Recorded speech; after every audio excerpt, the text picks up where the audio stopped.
My son locked me away for 730 days. He accused me of killing his unborn child, a child that never existed.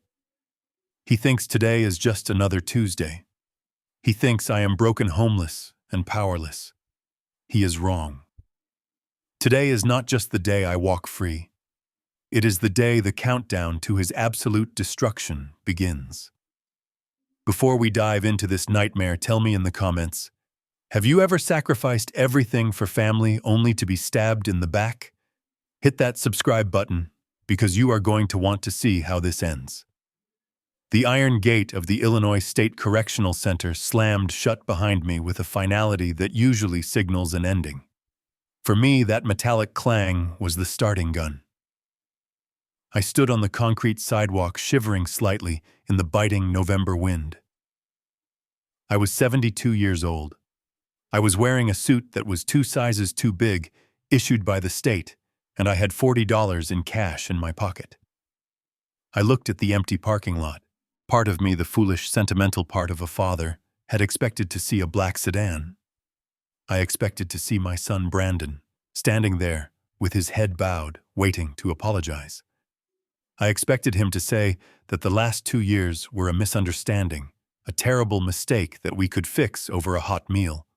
But the parking lot was empty, just gray asphalt and a gray sky.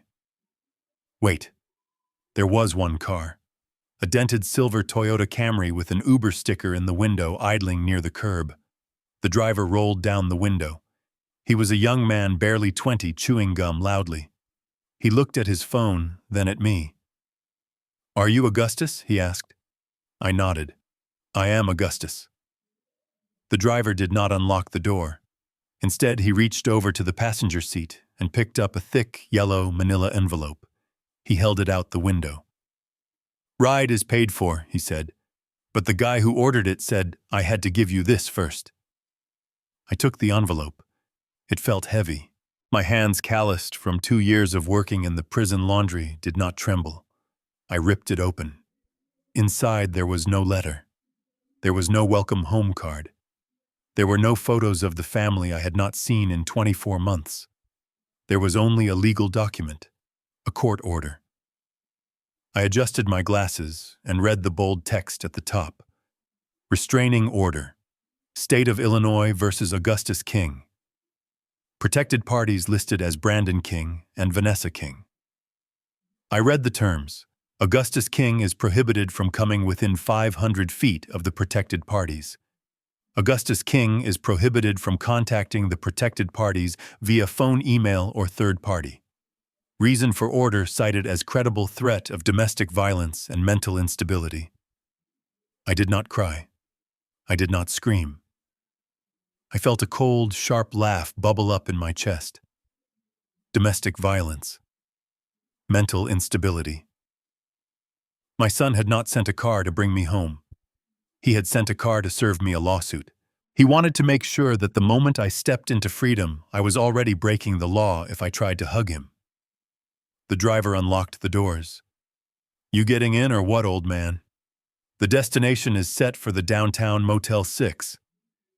I opened the back door and slid onto the worn fabric seat. The car smelled of stale cigarette smoke and pine air freshener. "Take me to 104 Lakeshore Drive," I said. The driver looked in the rearview mirror. "App says Motel 6. I pulled a $20 bill from my pocket. It was half of my entire net worth at that moment. I placed it on the center console. I said, "Take me to Lakeshore Drive. I want to see my house." The driver shrugged and took the money. "You are the boss." As we drove toward the city, the skyline of Chicago rose up like a jagged row of teeth. I built half of those buildings. My company, King Enterprises, had poured the concrete and welded the steel that held this city together. I had spent 40 years building a legacy to hand down to my son, and this was my reward, a restraining order delivered by an Uber driver. We pulled up to the heavy wrought iron gates of King Manor. My grandfather built this estate. I had learned to walk in the gardens behind these walls. I had taught Brandon to ride a bike on this driveway. The gate was closed. I noticed immediately that the keypad had been changed. It used to be a simple brass panel. Now it was a high-tech biometric scanner with a camera lens staring directly at me. I got out of the car. The wind off the lake was brutal, cutting through my cheap suit. I walked up to the intercom and pressed the button. A voice crackled through the speaker. It was not a voice I recognized. "Identify yourself," the voice demanded. "This is Augustus King," I said, my voice steady. "Open the gate." There was a pause. Then the pedestrian door buzzed. I pushed it open and stepped into the courtyard. But before I could take 5 steps, a security guard stepped out from the booth. He was a large man wearing a tactical vest and resting his hand on a taser. "That is far enough, Mr. King," the guard said. "You are violating a court order. Step back, or I will be forced to restrain you." I looked up at the house. The massive oak front doors were closed, but above them on the stone balcony of the master bedroom, the French doors opened. Brandon stepped out. My son. He looked different. He was wearing a silk robe that I recognized. It was mine. He was holding a crystal tumbler of whiskey. He looked heavier, his face puffy from alcohol and excess. And then she stepped out behind him. Vanessa. She was wearing a white cashmere shawl wrapped around her shoulders. She looked radiant, healthy, and most importantly, she looked completely relaxed. My eyes dropped to her stomach. It was flat. "Well, look who it is," Brandon shouted down from the balcony. His voice slurred slightly. "The convict returns." "Brandon," I said. My voice was low, but in the stone courtyard it carried like thunder. "I see you got my mail." "You are trespassing, Gus." Brandon sneered. He did not call me Dad. He called me Gus. "You are 500 feet too close. Do you want to go back to a cell? I can call the sheriff right now." I ignored his threat. I looked at Vanessa. She was sipping her drink, watching me with a look of pure amusement, like she was watching a monkey in a zoo. "I see you have recovered from your tragic fall, Vanessa," I said. Vanessa smiled. It was a cold, reptilian smile. "It was a miracle, really," she said, her voice dripping with fake sweetness. "The doctors say my recovery was due to the emotional closure of seeing justice served. Knowing you were behind bars helped me heal, Augustus." I looked back at Brandon. "Is this what you wanted, son? You sent me away for 2 years. You took the company. You took the house. Is it enough?" Brandon laughed, but it was a nervous sound. He glanced at Vanessa, checking her reaction before he spoke. It was a subtle movement, but I caught it. He was afraid of her. "The house does not belong to you anymore," Brandon said, puffing out his chest. "It is part of the settlement. The judge awarded the estate to the Vanessa King Emotional Compensation Fund. You know, to pay for the trauma you caused her. We are just living here as caretakers of the fund." I felt a vein throb in my temple. The Emotional Compensation Fund. They had not just stolen my house. They had created a legal entity to launder the theft. And the baby I asked, the grandchild I supposedly killed. Brandon flinched. For a second, just a split second, I saw shame in his eyes. But Vanessa stepped forward and placed a hand on his arm, her nails digging into the silk of my robe. "We are trying again," Vanessa said smoothly. "But we cannot have a violent criminal around a newborn, can we? That is why you need to leave Augustus. Now." She pulled a phone from her pocket and held it up. "I have 911 on speed dial. Do not make me press send." The security guard took a step toward me, unholstering the taser.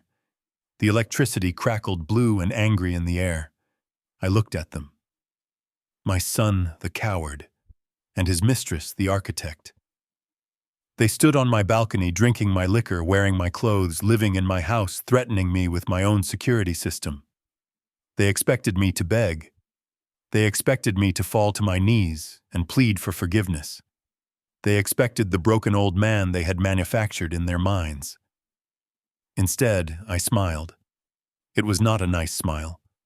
It was the smile I used to wear in boardrooms right before I acquired a rival company and fired their entire executive team. "Enjoy the view, Brandon," I said. "Enjoy the champagne. Because everything you see, everything you touch, is temporary. You did not inherit an empire today. You just leased a war zone." I turned my back on them. I walked back to the Uber with my head held high. Behind me, I heard Brandon shouting something about being a senile old fool, but his voice sounded thin and weak against the wind. I got back into the car. The driver was staring at me with wide eyes. "Dude," he said, "that was intense. Are we going to the Motel 6 now?" "Yes," I said. "Take me to the motel." As the car pulled away, I watched the house disappear in the rearview mirror. I closed my eyes and let the anger wash over me. It was not a hot, burning fire anymore. It was a cold, hard block of ice in my gut. My mind drifted back. 2 years ago. The staircase. I remembered the argument. I had found out that Vanessa was lying about her family background.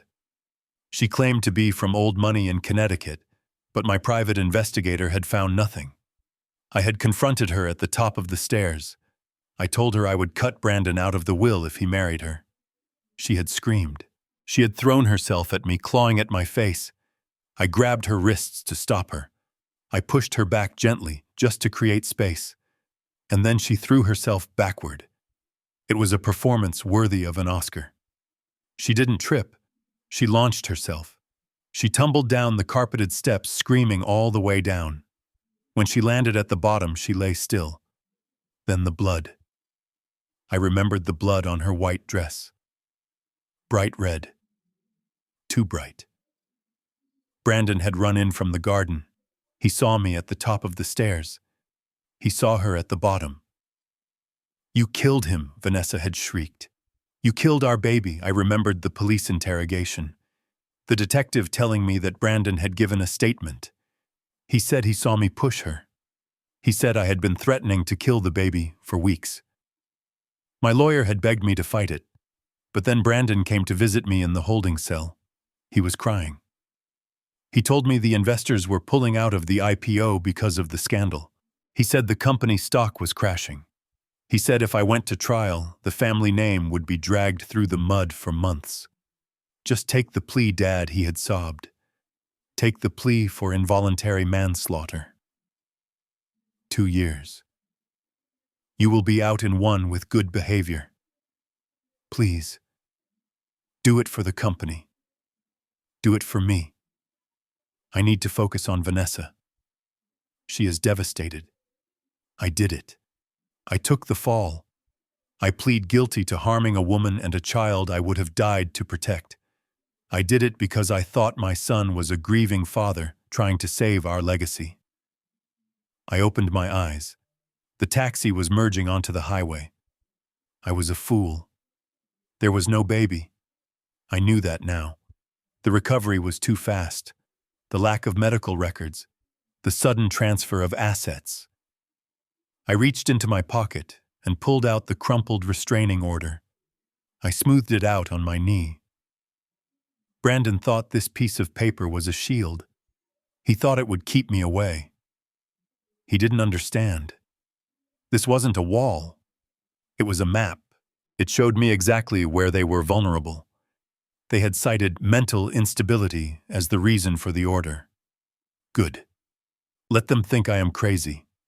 Let them think I am a senile old man shouting at gates, because nobody looks for a knife in the hand of a victim. The driver looked back at me again. "You okay back there, man? You got really quiet." "I am better than okay, son," I said, staring at the gray city passing by. "I am focused." The car slowed down as we approached the Motel 6. It was a rundown building with peeling yellow paint and a neon sign that flickered ominously. It was a long way from King Manor, but it was perfect. It was close to the ground. I stepped out of the car. I didn't look like a threat. I looked like a tragedy. But as I walked into the lobby smelling of bleach and despair, I wasn't thinking about where I would sleep. I was thinking about the 40% voting shares that were still in my name. I was thinking about the secret safe deposit box in Zurich that Brandon didn't know existed. And I was thinking about Mitchell Graves, the only lawyer in Chicago who hated my son as much as I did. I walked up to the receptionist, a tired woman with heavy makeup. "Name," she asked, not looking up. "Augustus," I said. She typed it in. "Cash or card?" I put my last $20 on the counter. "Cash," I said. "And I need a phone book." She laughed. "A phone book? Honey, nobody uses phone books anymore. Use the Wi-Fi." I smiled. "I don't want to look up a number. I want to rip a page out." My son had imprisoned me for a crime I didn't commit. He had stolen 2 years of my life. He had taken my home. But he had made one fatal mistake. He had left me with nothing to lose. And a man with nothing to lose is the most dangerous creature on earth. I took my keycard and walked toward room 104. The game had officially begun. The neon sign outside my window buzzed like a dying insect. It flashed pink, then black, then pink again, illuminating the stained carpet of room 104. The air conditioner rattled in the corner, coughing out air that smelled of stale cigarettes and regret. For a man who had spent 40 years sleeping on Egyptian cotton sheets in a climate-controlled master suite, this should have been hell. But after 2 years on a prison cot, this lumpy mattress felt like a cloud. I sat on the edge of the bed staring at the peeling wallpaper. I was not feeling sorry for myself. Self-pity is a luxury for people who have time to waste, and I did not have a second to spare. I was mentally cataloging every asset I remembered Brandon had access to: the offshore accounts, the blind trusts, the real estate holdings. I was building a map of my enemy's resources in my mind. Then came the knock. It was not the polite tap of a maid. It was a sharp, impatient pounding. 3 rapid strikes. I knew that knock.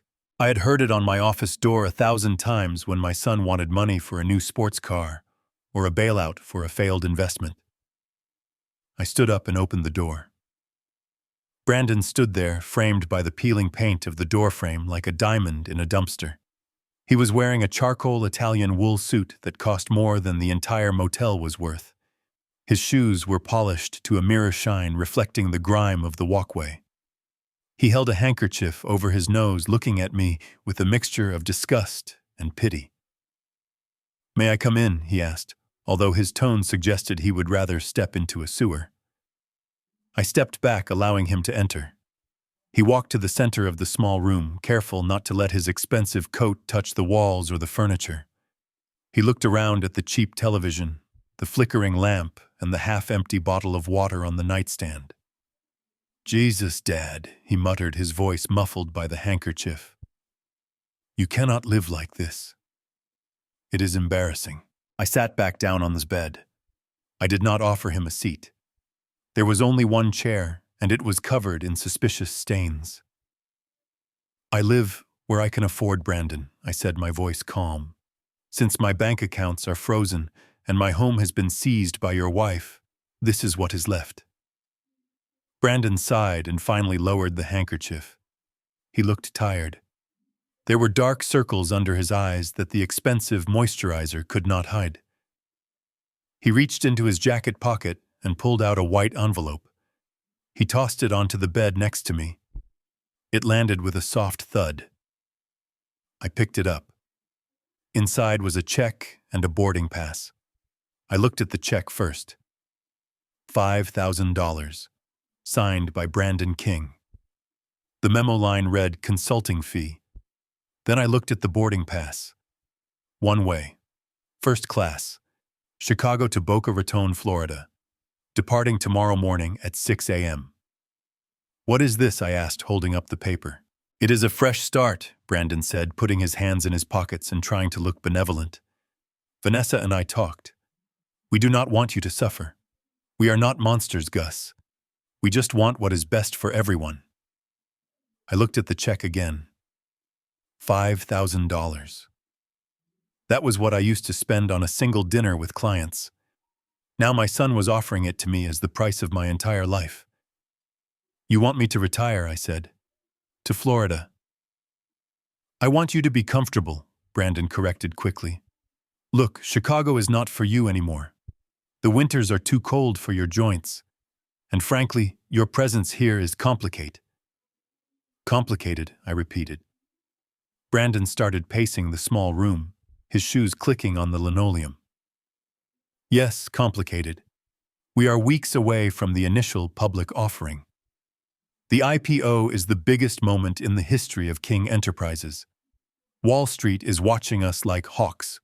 The investors want stability. They want a clean image. And a father who just got out of prison for domestic abuse is not a clean image," I said, finishing his thought. "Exactly." Brandon stopped pacing and looked at me. His eyes were pleading, but there was a hardness behind them. "If the press finds out you are living in a place like this, they will have a field day. They will paint me as the ungrateful son. They will say the company is unstable. The stock price will tank before we even ring the bell." "So you are not here because you care about me," I said, placing the check back on the bed. "You are here because you are afraid. You are afraid I will talk to the reporters. I am here to offer you a graceful exit," Brandon snapped, his patience fraying. "Take the money, go to Florida, sit on a beach, drink margaritas. I will send you $5,000 every month. You will never have to work again. You can disappear." Disappear. That was the word that hung in the air. He did not just want me gone. He wanted me erased. He wanted to wipe away the man who built the chair he sat in. I stood up slowly. I was 72 years old, but I drew myself up to my full height. I was still taller than him. I walked over to the window and looked out at the flashing neon sign. "I remember when you were 6 years old." "Brandon," I said, keeping my back to him. "You stole a candy bar from the corner store. When I caught you, you tried to give me $1 from your piggy bank to make me forget it. You thought money could fix your morality." "Dad, stop," Brandon groaned. "You haven't changed," I continued, turning to face him. "You are still that little boy trying to buy his way out of trouble. But the price has gone up, and I am not selling." Brandon Seth's face flushed red. He took a step toward me, his fists clenched. "You are being stubborn, old man.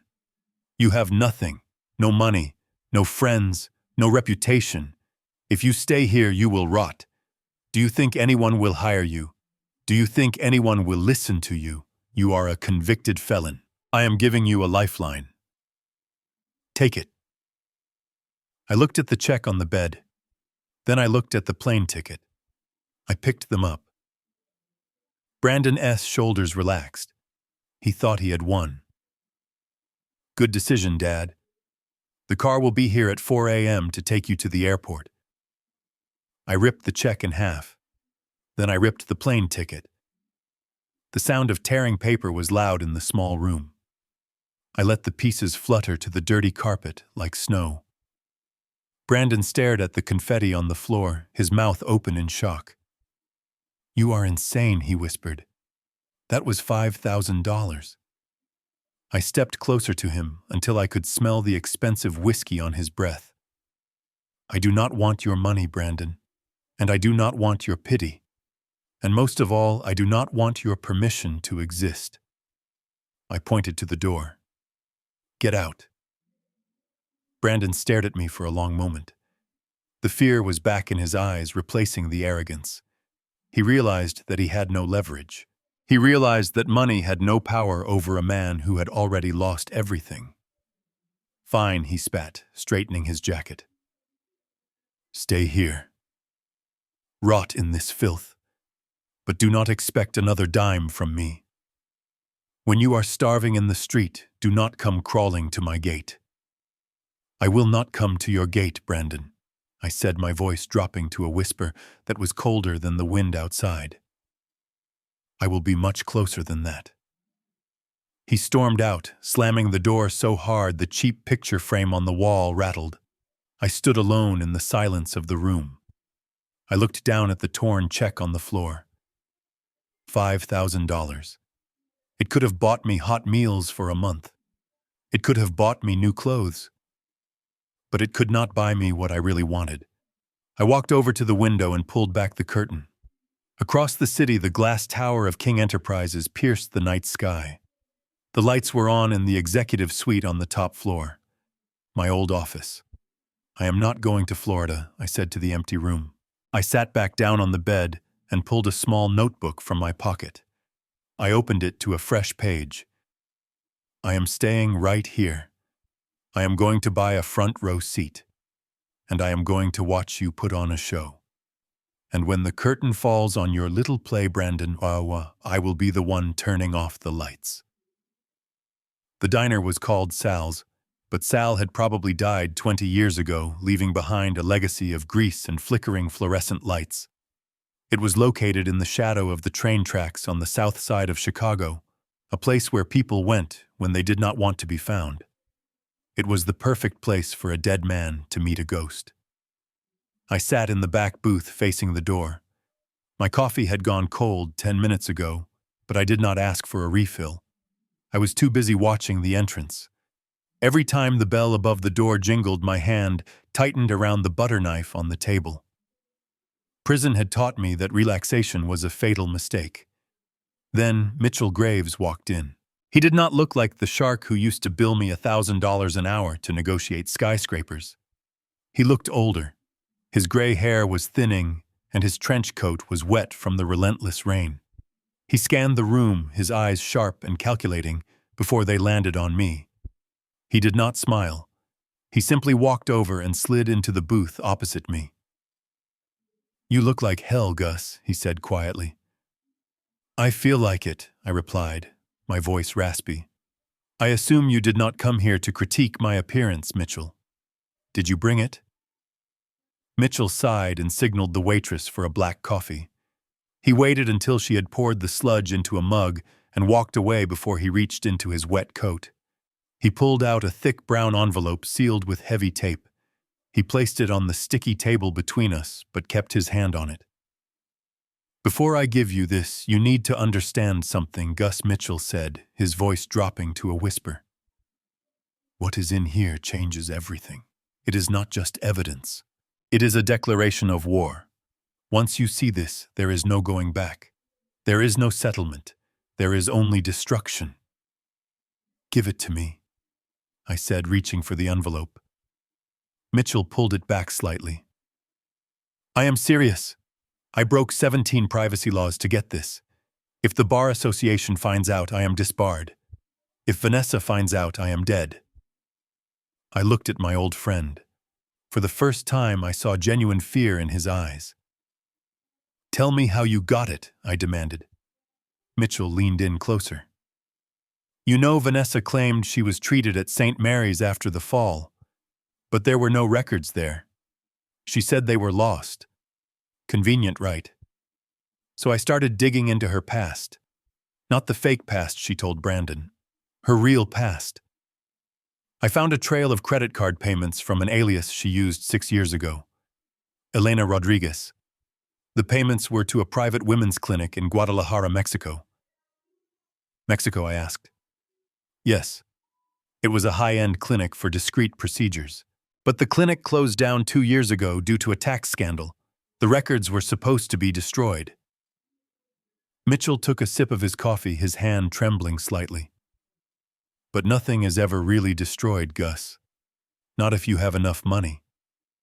I found the former administrator of the clinic. He was living in a shack in Tijuana. I paid him $10,000 cash. He took me to a storage locker filled with boxes of files. We spent 3 days digging through dust and cockroaches, and I asked my heart hammering against my ribs. Mitchell slid the envelope across the table. "Open it." I tore the tape. My fingers felt numb. I pulled out a stack of photocopied medical documents.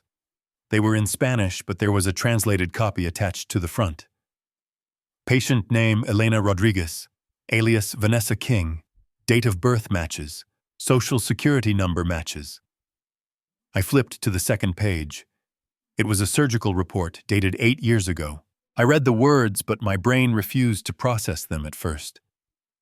Total abdominal hysterectomy. Indication: severe endometriosis and complications from prior termination. I looked up at Mitchell. Hysterectomy, I whispered. Mitchell nodded grimly. She had her uterus removed when she was 20 years old, Gus. She cannot get pregnant. She has not been able to get pregnant for nearly a decade. The diner seemed to spin around me. The noise of the cutlery clinking against plates faded into a dull roar. I thought about the pregnancy tests she had left on the bathroom counter for Brandon to find. Fake. I thought about the ultrasound pictures she had framed and put on the mantel. Fake.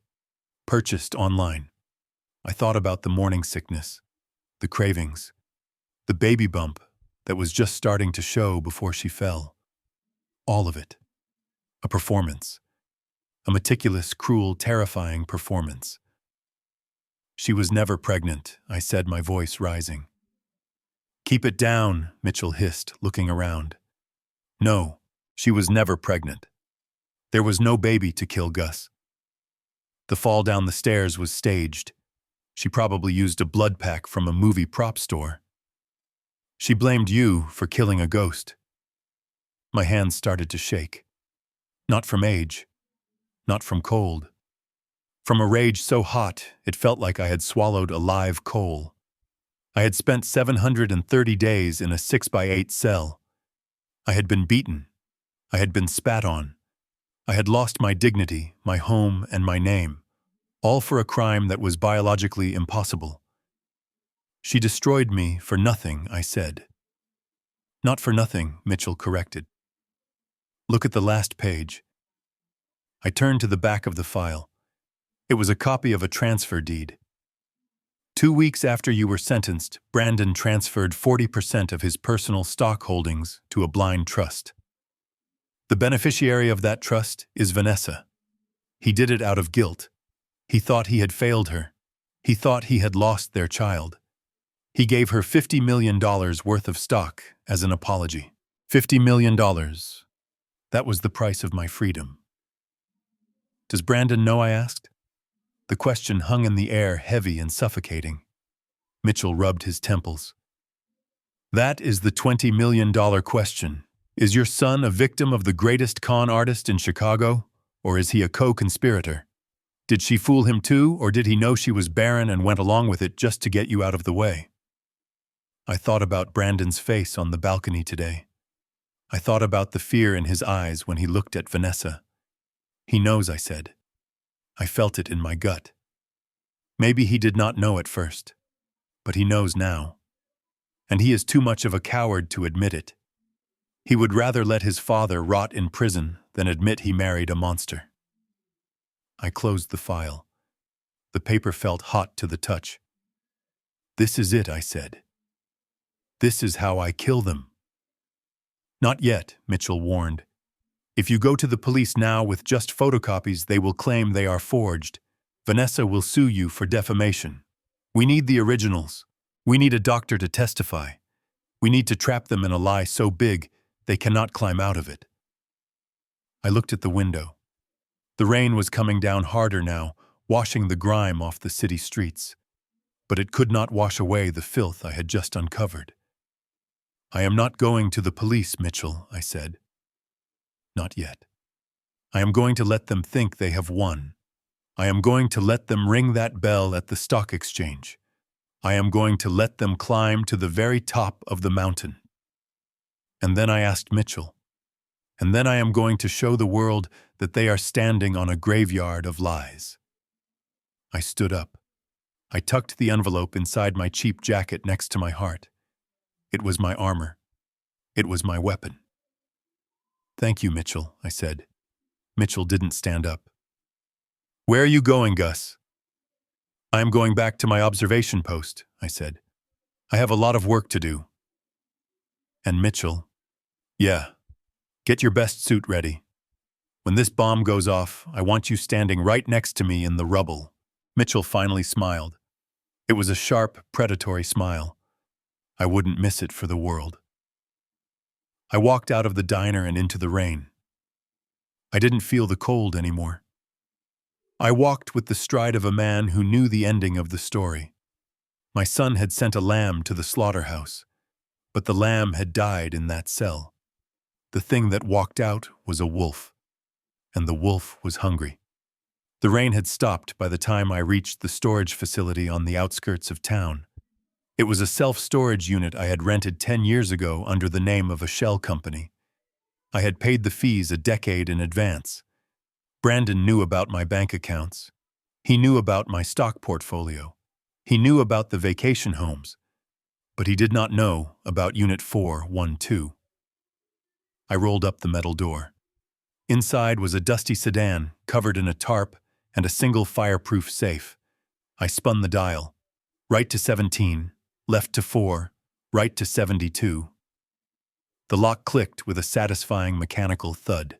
Inside were stacks of non-sequential $100 bills. My emergency fund. My war chest. I filled a duffel bag with $50,000. It was enough to buy a ghost a new life. 2 hours later, I stood in the leasing office of the Skyline Towers. It was a high-rise residential building directly across the street from the King Enterprises headquarters. I did not fill out an application. I did not give them a social security number. I placed 6 months of rent in cash on the desk. The leasing agent, a young man with more ambition than curiosity, counted the money and handed me a key. No questions asked. Cash is the only language that everyone in Chicago speaks fluently. The apartment was on the 32nd floor. It was empty. No furniture. No pictures. No warmth. It smelled of fresh paint and industrial cleaner. Perfect. I did not need a home. I needed a blind. I walked to the floor-to-ceiling windows. Directly across the street, about 200 yards away, was my old office. I could see the mahogany desk I had imported from Italy. I could see the leather chair where I had made decisions that shaped the skyline of this city. And I could see him. Brandon was pacing back and forth in front of the window. He was waving his arms, arguing with someone on the phone. Even from this distance, I could see the tension in his shoulders. He looked like a trapped animal. I went out and bought the necessary equipment. I did not buy a television or a bed. I bought a high-powered telescope on a tripod. I bought a pair of military-grade binoculars. I bought a whiteboard and dry erase markers. I bought a pot of coffee and a sleeping bag. I set up my station. The telescope was trained on the executive suite. The binoculars were for the boardroom on the floor below. I unwrapped the medical file Mitchell had given me and taped the pages to the window glass right next to my view of the office. Now I could see the truth and the lie in the same field of vision. I spent the next 3 days watching. I learned their routine better than they knew it themselves. Vanessa usually arrived at 11 a.m. She would sweep into the office wearing designer clothes that cost more than my son's annual salary used to be. I watched through the lens as she berated the secretaries. I saw her throw a file at an intern. I saw the way she looked at Brandon, not with love, but with contempt. She was the puppet master, and my son was just a terrified marionette dancing on her strings. I saw Brandon popping pills. He would open the bottom drawer of the desk when he thought no one was looking and swallow 2 or 3 white tablets. Stress, anxiety, guilt. They were eating him alive from the inside out. He was terrified of the IPO. He was terrified of the investors. But mostly, he was terrified of the woman sitting on the sofa in his office checking her nails while the company burned. I started taking notes on the whiteboard.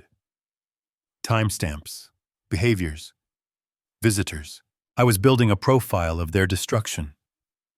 I ate cold sandwiches and drank black coffee. I slept on the floor in short bursts, waking up every few hours to check the window. I was not living. I was hunting. On the 3rd night, I saw something that made me smile for the first time in years. It was late. The cleaning crew had already left. Brandon was alone in the office.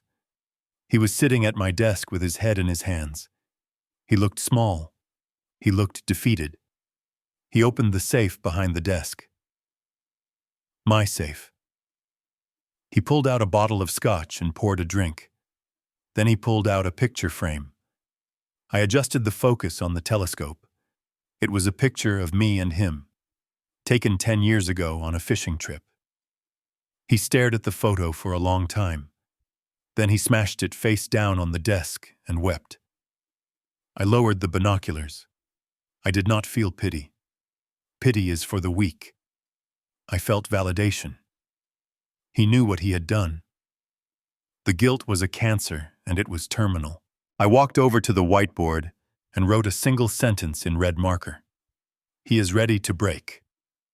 I turned off the lights in the apartment, so I would be invisible in the reflection of the glass. I stood in the darkness, a silent sentinel overlooking the kingdom I had built and lost. The stage was set. The actors were in place. They thought they were running a company. They did not know they were starring in a tragedy. And the director had just taken his seat.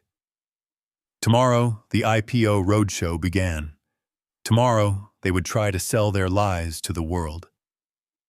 I lay down on the sleeping bag, my eyes fixed on the lighted window across the street. Sleep well, my son.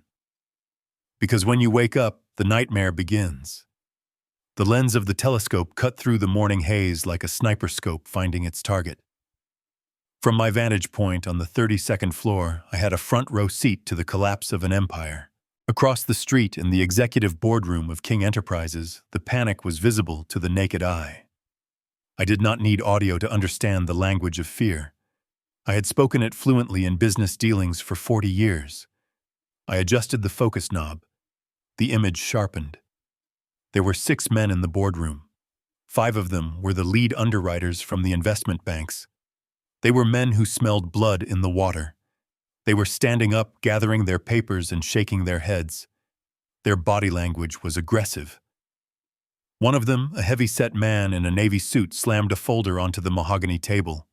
He pointed a finger at Brandon. My son was shrinking. That was the only way to describe it. Physically, he was sitting in the CEO chair, the chair I had sat in for decades, but he looked like a child wearing his father's clothes. He was sweating. I could see the sheen on his forehead, even from 200 yards away. He was pleading with them. His hands were moving frantically, palms up in the universal gesture of begging. I took a sip of black coffee and leaned back against the cold glass of my window. I knew exactly what was happening. The underwriters had done their final due diligence. They had looked at the corporate bylaws, and they had found the landmine I buried there 20 years ago. The Class A voting shares. When my wife Beatrice died, she left her voting shares to me. Those shares carried veto power over any public listing. When I went to prison, Brandon assumed those rights transferred to him automatically as the acting CEO. He was wrong. The bylaws stated clearly that in the event of the primary holder's incapacitation, the shares could only be transferred with a wet ink signature witnessed by a notary. Without my signature, the IPO was illegal. Without the IPO, the bank loans that Brandon had taken out to fund Vanessa's lavish lifestyle would default. I watched the bankers walk out. They did not shake Brandon's hand. They just left. The room emptied, leaving my son alone at the head of the table. He put his head in his hands and pulled at his hair. He looked like he was about to scream. Then the door opened again. Vanessa walked in. She did not look panicked. She looked annoyed. She was wearing a red dress that looked like a wound against the gray tones of the office. She walked over to Brandon and spun his chair around so he had to look at her. I picked up my binoculars to get a closer look at her face. Her expression was hard. She was not comforting him. She was interrogating him. I saw her lips move. She was speaking fast. She pointed at the door where the bankers had just left. Then she pointed at the phone on the desk. Brandon shook his head. He looked terrified. He was resisting. Vanessa grabbed his face. She dug her fingers into his cheeks, forcing him to look her in the eye. It was a gesture of dominance, not affection. She leaned in close. I imagined what she was saying. She was reminding him of the debts. She was reminding him of the sham marriage. She was reminding him that if the company failed, they would both be on the street. She released him.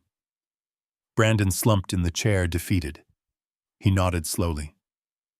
Vanessa smiled. It was that same cold, reptilian smile I had seen at the gate. She picked up the handset of the secure landline on the desk and handed it to him. In my empty apartment, the cheap burner phone I had bought yesterday began to ring. I looked at the phone buzzing on the floor. Then I looked through the telescope. I watched my son holding the receiver to his ear, his eyes closed in prayer. He was calling the number he thought belonged to a desperate, homeless old man. He thought he was calling a victim. I let it ring. One ring. I took a bite of my toast. 2 rings. I watched Brandon tap his fingers nervously on the desk. 3 rings. Vanessa leaned over the desk, whispering into his other ear, coaching him. 4 rings. I picked up the phone and pressed the decline button. Through the telescope, I saw Brandon slam the receiver down. He looked up at Vanessa and shook his head. He is not answering. That is what he said. I could read it on his lips. Vanessa did not get angry. She started pacing. She was thinking. She walked to the window and looked out. For a second, she looked straight at my building. I stood perfectly still in the darkness of my room, even though I knew she could not see me. She was looking for a solution. Then how she snapped her fingers. She turned back to Brandon. She was animated now. She was acting out a scene. She put her hand on her chest, looking sorrowful. Then she wiped away a fake tear. She pointed to the calendar on the wall. I knew what she was doing. She was rewriting the script. If intimidation did not work and bribery did not work, they would go to the only weapon they had left. Emotional manipulation. The pity trap. She walked over to Brandon and massaged his shoulders. She was playing the supportive wife now. She leaned down and kissed his forehead. It was the kiss of Judas. She pulled a piece of paper from her notebook and started writing. She was drafting a speech. She handed it to Brandon. He read it and looked up at her doubtfully. She nodded firmly. She tapped the paper. Say this, she was telling him. Say this, and he will crumble. They were going to invite me back. Not to the house that was too risky. They were going to invite me to a public event. A place where I would feel pressured to act like a civilized human being.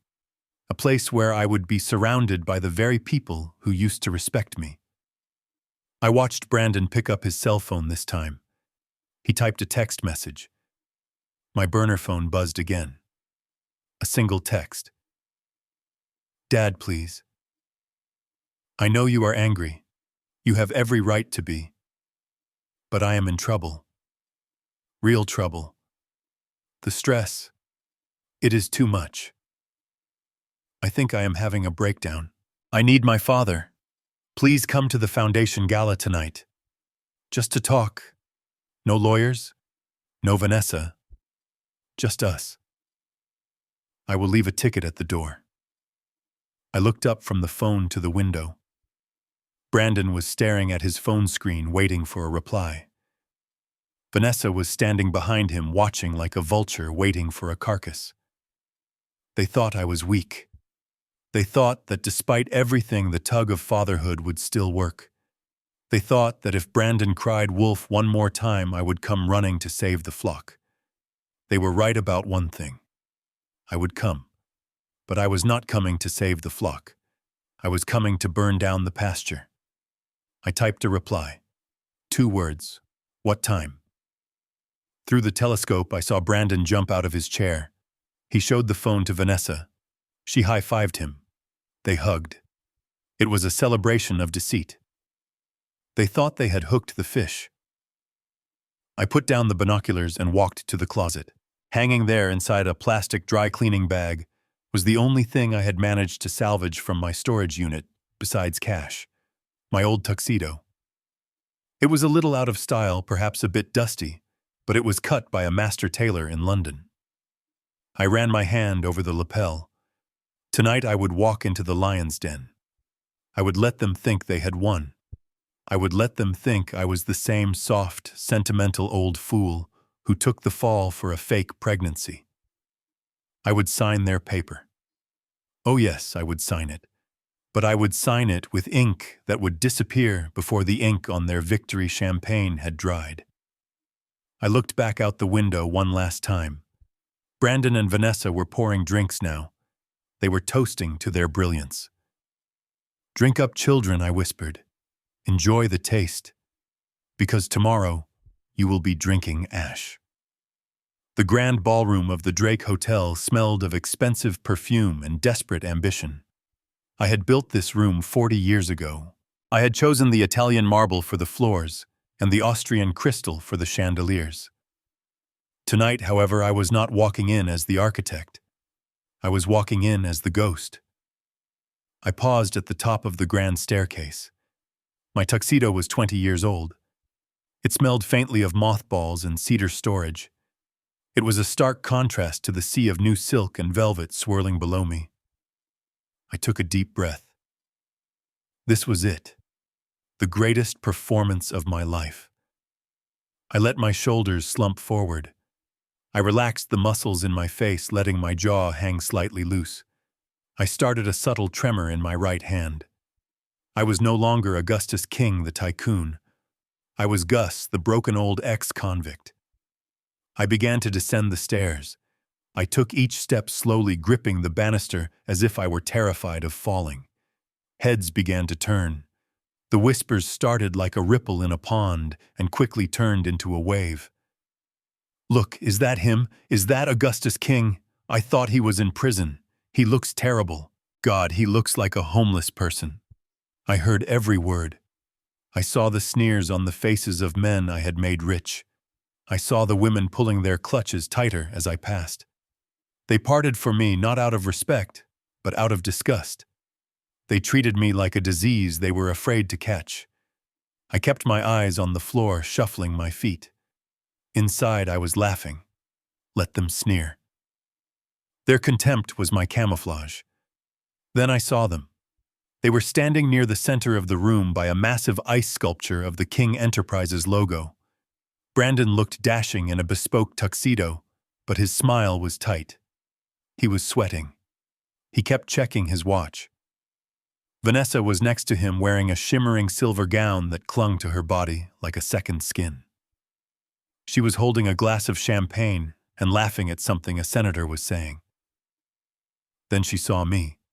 Her expression froze for a fraction of a second. I saw the calculation behind her eyes. She tapped Brandon on the shoulder. He turned. When he saw me, his face went pale. He looked like he wanted to run. But Vanessa squeezed his arm hard. I saw her whisper something to him. Probably a command. "Showtime." Vanessa handed her glass to a waiter and rushed toward me.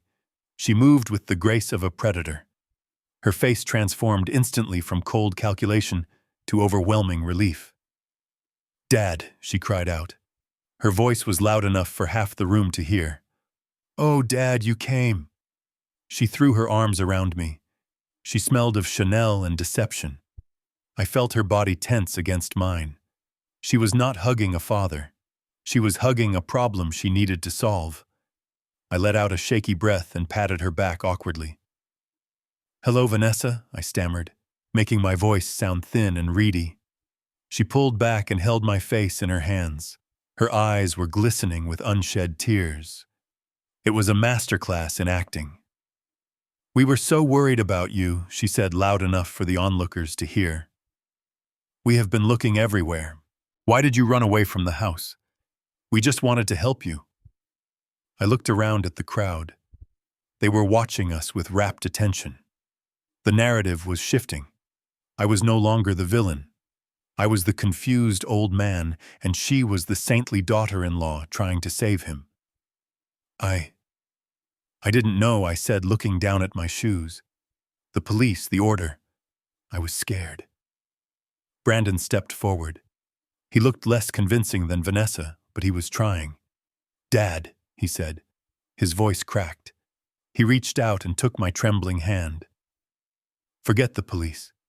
Forget the order. We are family. I am sorry. I am so sorry for everything." He pulled me into a hug. I felt his heart hammering against my chest. He was terrified. He was shaking almost as much as I was pretending to. "I missed you, Dad," he whispered in my ear. I stiffened. That was the first truth he had spoken.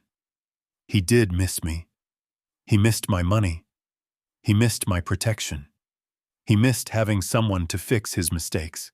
I pulled away slowly and looked him in the eye. I needed to test him. I needed to give him one last chance to be a human being before I destroyed him. "Brandon," I said, my voice trembling. "The baby. Is it true? Are you really trying again?" Brandon blinked. He glanced quickly at Vanessa. She gave him a microscopic nod. "Yes, Dad," he said. "We are. We want to give you a grandchild. We want to start over. The miscarriage, it broke us, but having you back, it heals everything." There it was. The lie.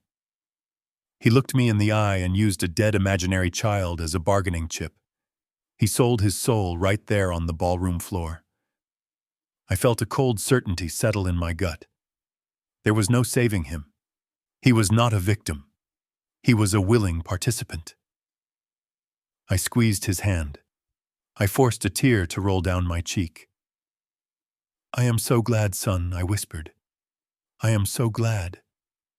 I was afraid. I was afraid I had lost you forever." Vanessa beamed. She turned to the crowd and wiped her eyes dramatically. "Isn't this wonderful?" she declared. "The family is reunited." The crowd applauded. Polite golf claps rippled through the room. They ate it up. The prodigal father returning to the benevolent son. It was the perfect story for the evening news. "Come, Dad," Vanessa said, linking her arm through mine. "Come sit in the VIP section. You must be hungry. We have so much to discuss." She led me toward the head table. I walked slowly, leaning heavily on her arm like an invalid.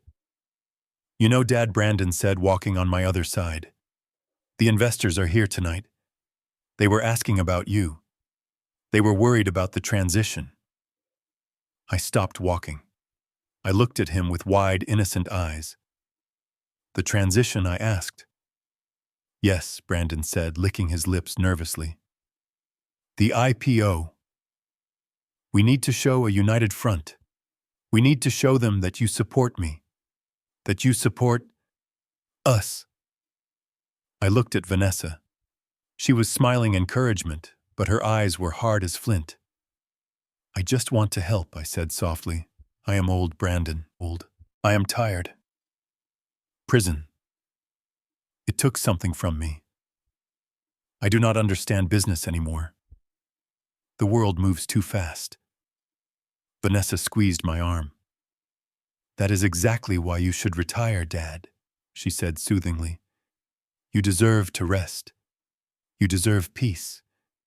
Let Brandon carry the burden now. That is what a good father does, right?" I nodded slowly. "Yes. That is what a good father does." Brandon let out a breath he had been holding for 10 minutes. He thought he had me. He thought the senile old man had accepted his fate. "We have some papers prepared," Brandon said, trying to sound casual. "Just formalities, really. Reaffirming your support. Transferring the voting rights so you don't have to worry about board meetings anymore. We can sign them later tonight. After the speeches." I looked at him. I looked at the sweat on his brow. I looked at the desperation in his eyes.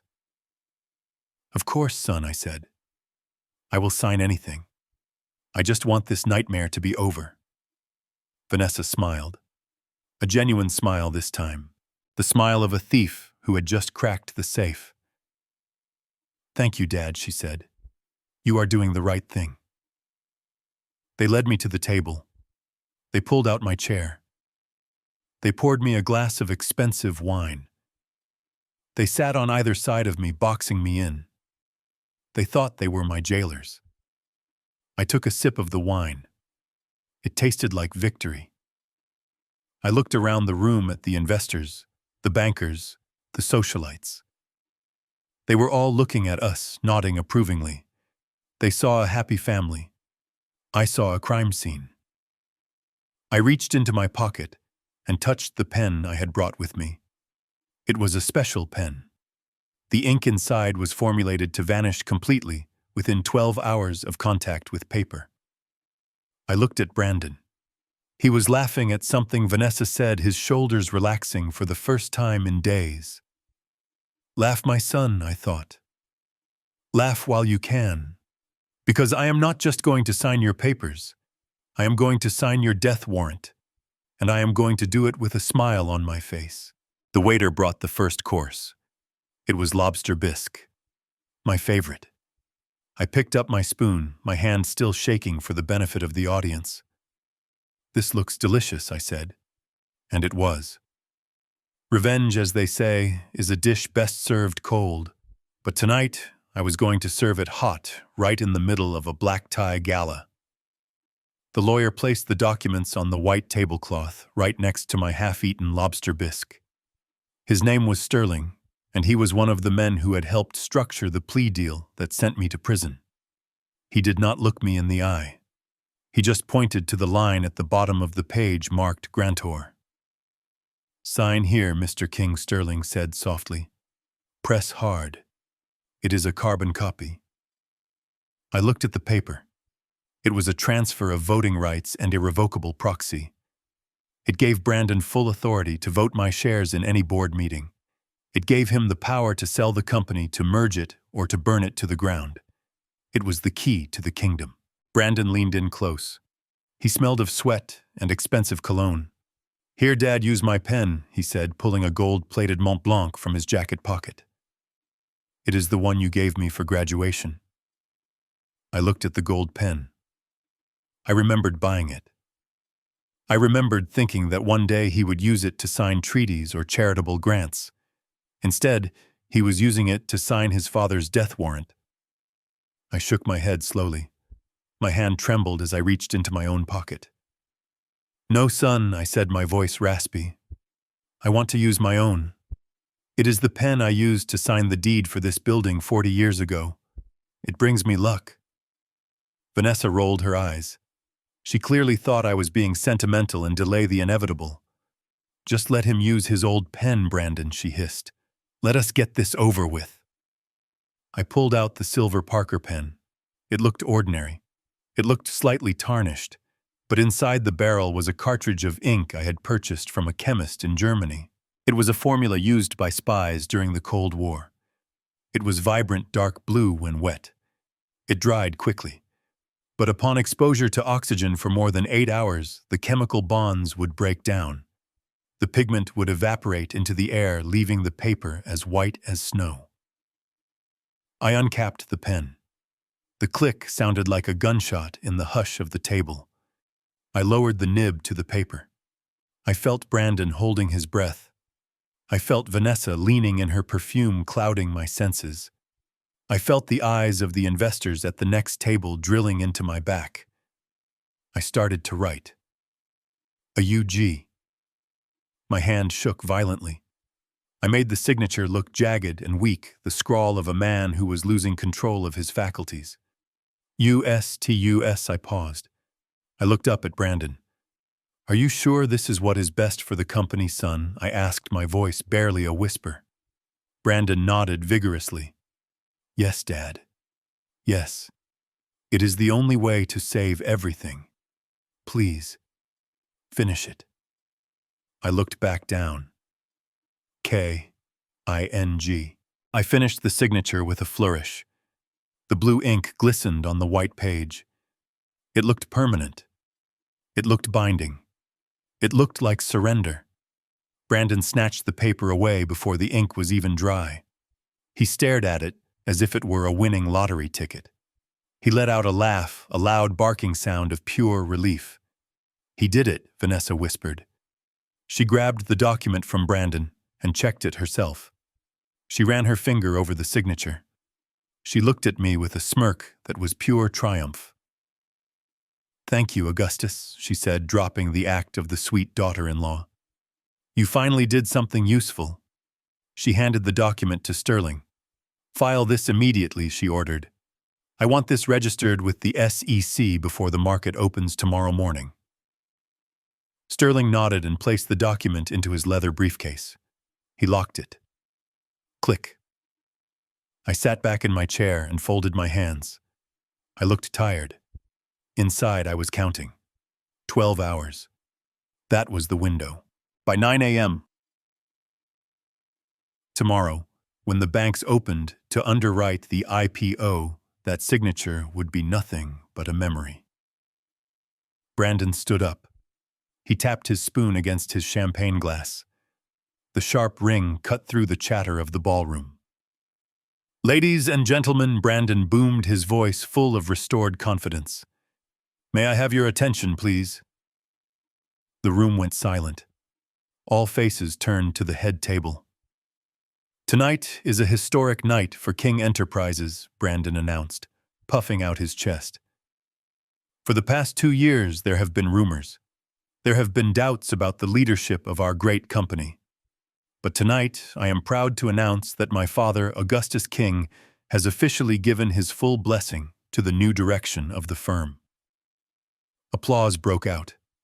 It was polite at first, then enthusiastic as the investors realized their money was safe. Brandon gestured to me.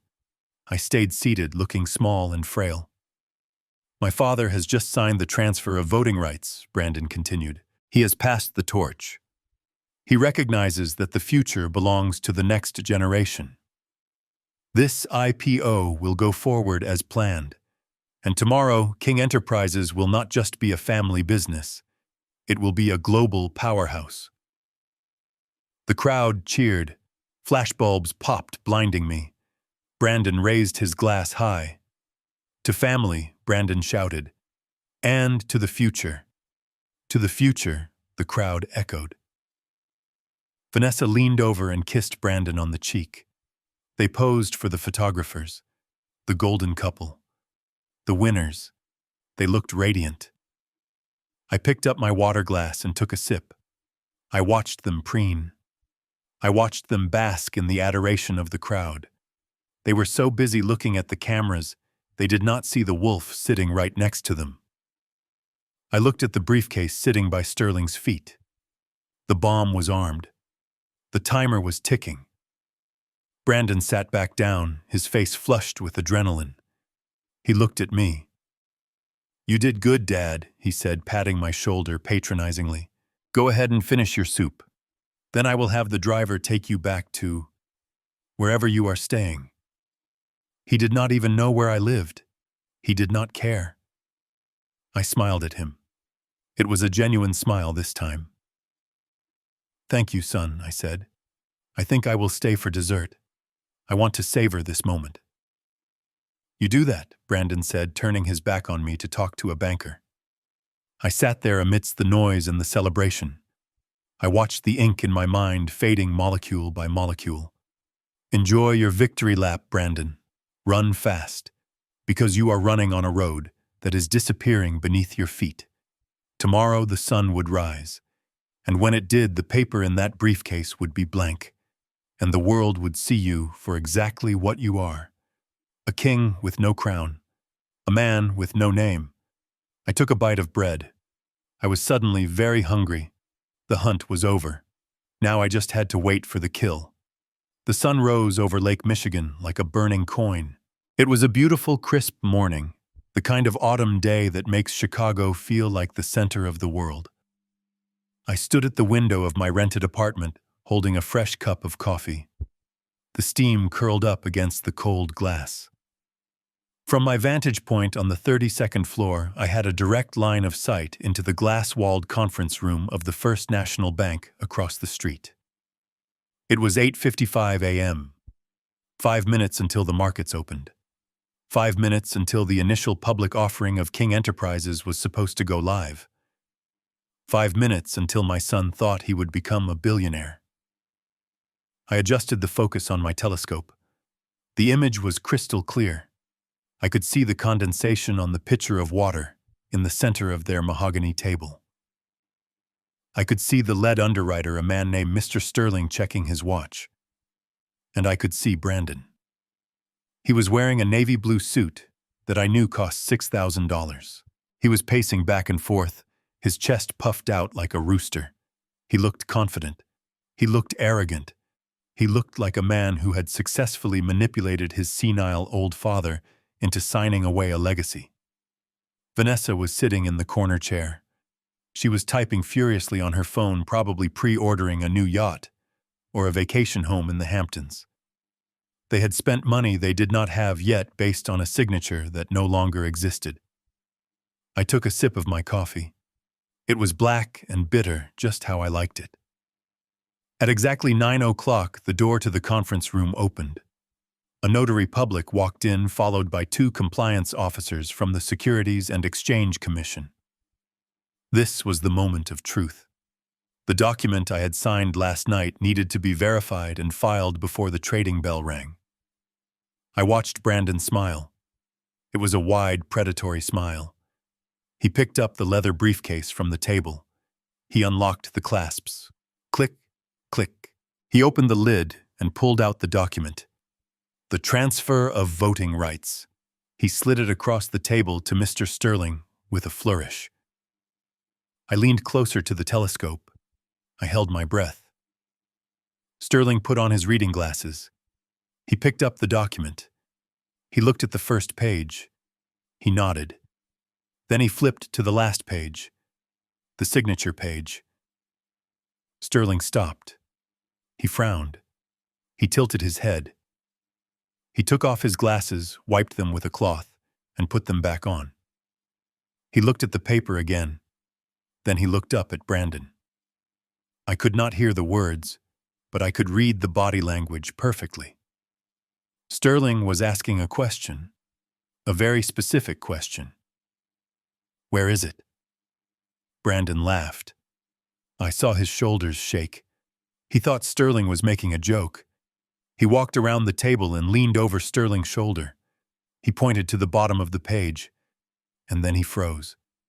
The color drained from his face so fast it looked like someone had pulled a plug. He grabbed the paper from Sterling's hand. He held it up to the light. He flipped it over. He shook it as if the ink was hiding inside the fibers and just needed to be coaxed out. But there was no ink. The chemical compound in my antique pen had done its work.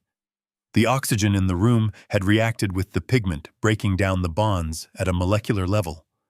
The blue signature I had scrawled with such dramatic trembling last night had evaporated into thin air. The line marked Grantor was empty, pristine, white as snow. I let out a low chuckle that rumbled in my chest. Panic erupted in the conference room. It was like watching a silent movie of a riot. Brandon was screaming. He was pointing at the paper, then pointing at the door, then pointing at himself. Vanessa jumped up from her chair. She snatched the paper from him. She stared at it. She ran her finger across the blank space where my name used to be. She turned on Brandon. Her face twisted into a mask of pure fury. She slapped him, hard, right there in front of the bankers and the federal regulators. But the real damage was happening outside that room. I looked down at the tablet I had set up on my windowsill. It was streaming the financial news channel. The ticker at the bottom of the screen turned red. King Enterprises, P.O. halted. Then the headline changed. Rumors swirl Augustus King withdraws support. I had made a call to Mitchell Graves at 8:30 a.m. Mitchell had a contact at the Wall Street Journal. He had whispered a simple sentence. The old man did not sign. The market reacts to uncertainty like a herd of gazelles reacts to a gunshot. Panic is faster than light. I watched the stock graph for King Enterprises. It had opened at $40 a share in the pre-market trading. In 10 seconds, it dropped to 32. In 30 seconds, it was at 25. Back in the conference room, Sterling was standing up. He was gathering his things. He was shaking his head. The deal was dead. Without the voting rights, Brandon did not have the authority to issue new shares. The IPO was illegal. Brandon grabbed Sterling by the lapels of his jacket. He was begging. He was pleading. He was probably telling them that I had signed it, that he saw me sign it, that it was some kind of magic trick. But bankers do not believe in magic. They believe in ink. And there was no ink. Security guards entered the room. They pulled Brandon off of Sterling. My son, the CEO, the genius, the future of the industry, was being physically restrained in his own bank. Vanessa was on her phone now. She was frantic. I knew who she was calling. She was calling me. My burner phone started buzzing on the floor. I let it dance across the hardwood. I did not pick it up. I would never pick it up again. I watched Brandon slump into a chair. He put his head in his hands. He looked small. He looked broken. But I felt no pity. I remembered the cell I had slept in for 730 nights. I remembered the smell of the prison toilet. I remembered the shame of being branded a child killer. This was not cruelty. This was education. My son was learning his first real lesson in business. A contract is only as good as the man who signs it. And if you betray the man who built the table, do not be surprised when he pulls the chair out from under you. The stock price hit $15. The trading was suspended by the exchange. The King Empire had lost 60% of its value in 12 minutes. The loans that Brandon and Vanessa had taken out against the stock were now underwater. The margin calls would start within the hour. By lunchtime, they would be insolvent. I finished my coffee. It was cold now, but it still tasted sweet. I walked over to the whiteboard where I had written my plan. Next to the words, the IPO, I drew a thick red line. Done. I looked back out the window. Brandon was being escorted out of the room by security. He looked up. For a second, he looked straight at my building. He could not see me. I was just a shadow in a high tower. But he knew. He knew I was watching. I raised my empty coffee mug in a silent toast. Good morning, Brandon. Welcome to the real world. The stock market crash was only the opening act. The main event was about to begin in my living room. Down on the street, I could see news vans clogging the intersection of Michigan Avenue. Reporters were shouting into microphones trying to explain why a billion-dollar company had evaporated in 10 minutes. They were blaming market volatility. They were blaming regulatory oversight. They were missing the story. I turned away from the window. Mitchell Graves was standing in the center of my empty apartment. He had set up a simple tripod with a high-definition camera. There were no lights, no makeup, no script, just a plain white wall and a wooden chair. Are you ready? Mitchell asked, checking the audio levels.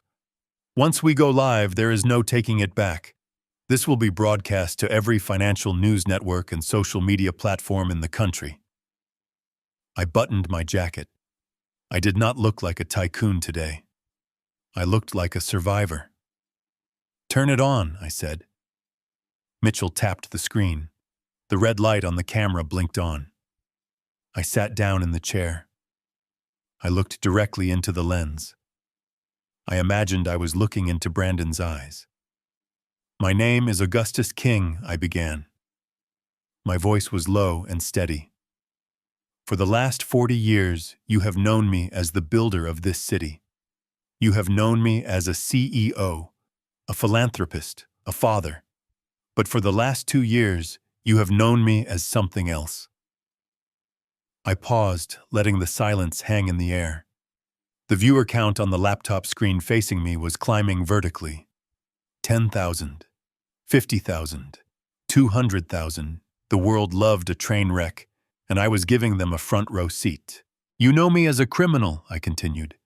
You know me as the man who pushed his pregnant daughter-in-law down a flight of stairs. You know me as the monster who killed his own grandchild. I went to prison for that crime. I spent 730 nights in a 6 by 8 foot cell. I lost my home. I lost my reputation. And I lost the love of my only son. I reached down and picked up the brown envelope that Mitchell had given me in the diner. I pled guilty because I wanted to protect my family. I thought my son was grieving. I thought I was taking the burden of a tragic accident onto my own shoulders. But I was wrong. It was not an accident. And it was not a tragedy. It was a play. And I was the only one who did not know his lines. I opened the envelope. The sound of the paper rustling was the only noise in the room. I held up the first document. It was blown up so the camera could read the text clearly. "This is a medical record from the Santa Maria Clinic in Guadalajara, Mexico," I said, pointing to the date. "It is dated 8 years ago. The patient is listed as Elena Rodriguez. But if you look at the social security number and the biometric data attached to the file, you will see that Elena Rodriguez is the woman you know as Vanessa King." I let that sink in. I watched the comments section on the laptop. It was a blur of text. People were shocked. They were tagging news outlets. The hashtag Justice for Augustus was already trending. I flipped to the next page. "This is a surgical report," I said, my voice hardening. "It details a procedure called a total abdominal hysterectomy. For those of you who are not doctors, that means the surgical removal of the uterus. This surgery was performed on June 12, 2014. I leaned closer to the camera. My eyes bored into the lens. "Do the math," I whispered. "If Vanessa King had her uterus removed 8 years ago, then it is physically impossible for her to have been pregnant 2 years ago." I slammed the papers down on my knee. There was no baby. There was no miscarriage. There was no murder. The fall down the stairs was a stunt performed by a failed actress who wanted to get rid of an inconvenient father-in-law. And the blood on her dress was fake. I picked up the next document. It was the transfer deed for the stock. "And here is the motive," I said. 2 weeks after I was sentenced to prison, my son Brandon transferred $50 million worth of stock into a trust controlled by his grieving wife. He paid her for the loss of a child that never existed. I looked at the camera with a mixture of sadness and fury. I went to prison for a lie. I sat in a cage while they lived in my house, drank my wine, and spent my money. They thought I would die in there. They thought I would come out broken and ashamed. They thought I would crawl away and hide. But I am not hiding. I stood up. I walked toward the camera until my face filled the frame. "Brandon, I know you are watching this. I know you are sitting in that office right now watching your stock price hit 0. I want you to know something. I did not destroy your company today. You destroyed it. You destroyed it the moment you chose a lie over your own father." I took a deep breath. "To the investors of King Enterprises, I apologize. You put your faith in a fraud. To the public who hated me, I forgive you. You were deceived just as I was. But to Brandon and Vanessa, hear me clearly. I am coming for everything. I am suing for malicious prosecution. I am suing for defamation. I am suing for the return of every single asset you stole.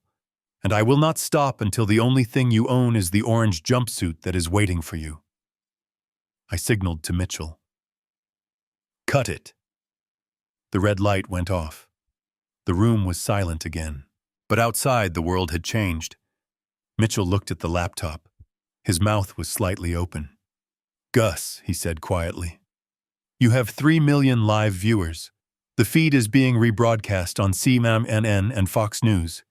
The police commissioner just issued a statement saying they are reopening the case based on new evidence." I walked over to the window. I looked down at the street. The crowd of reporters had doubled. But now they were not looking up at my building.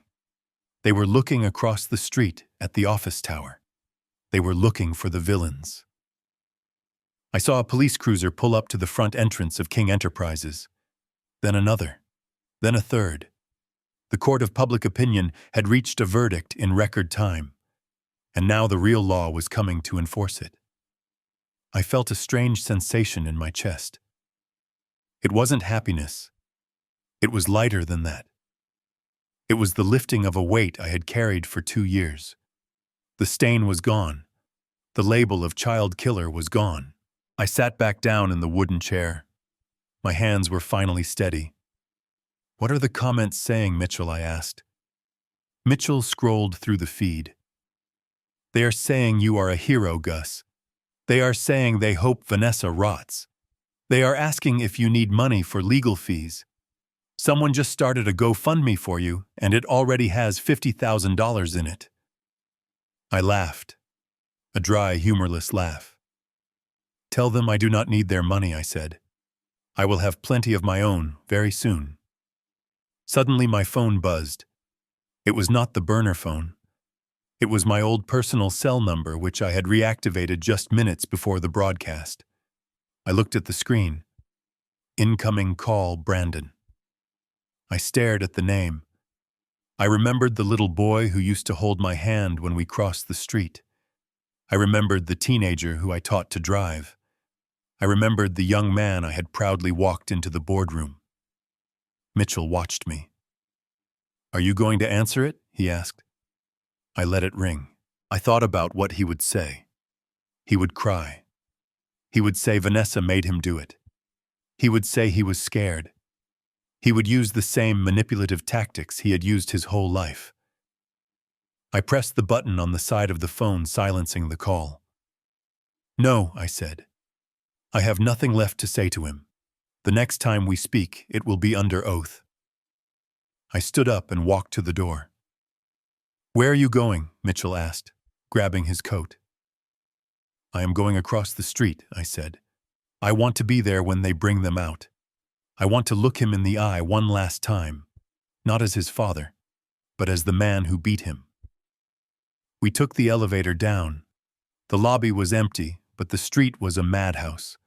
As soon as I stepped out onto the sidewalk, someone recognized me. "That is him. That is Augustus King," a woman shouted. Suddenly, the cameras turned, the microphones were shoved in my face. But I did not stop. I did not speak.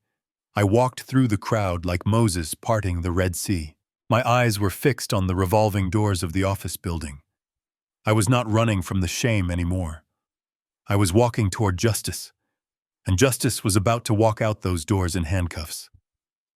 The door to my apartment did not open. It exploded inward. The cheap wood frame splintered under the force of a desperate kick. I did not flinch. I sat in the single wooden chair in the center of the room, facing the entrance like a judge waiting for the accused. Brandon stumbled into the room first. He looked like a man who had been running from a fire only to realize he was burning from the inside out. His expensive suit was torn at the shoulder. His tie was loose. His eyes were wide and bloodshot, filled with a madness I had never seen before. Vanessa followed him close behind. She looked less like a human being and more like a cornered rat. Her mascara was running down her cheeks in black streaks, but her hands were curled into claws. "You ruined me," Brandon screamed. His voice was raw, a guttural sound that tore at his throat. "You ruined everything." He lunged at me. For a moment I saw the violence in his eyes. He raised his fist. This was the boy I had carried on my shoulders. This was the boy I had taught to fish. Now he wanted to beat me. He wanted to silence the truth with his hands, because he could no longer do it with his lies. I did not move.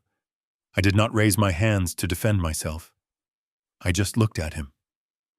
Mitchell Graves stepped out from the shadows of the kitchen. He did not speak. He just racked the slide of his legal carry pistol. The metallic click was louder than Brandon's screaming. Brandon froze. His fist hovered in the air inches from my face. He was breathing heavily, his chest heaving up and down. "Sit down, Brandon," I said quietly. My voice was calm, cold, and devoid of any fatherly warmth. He didn't sit.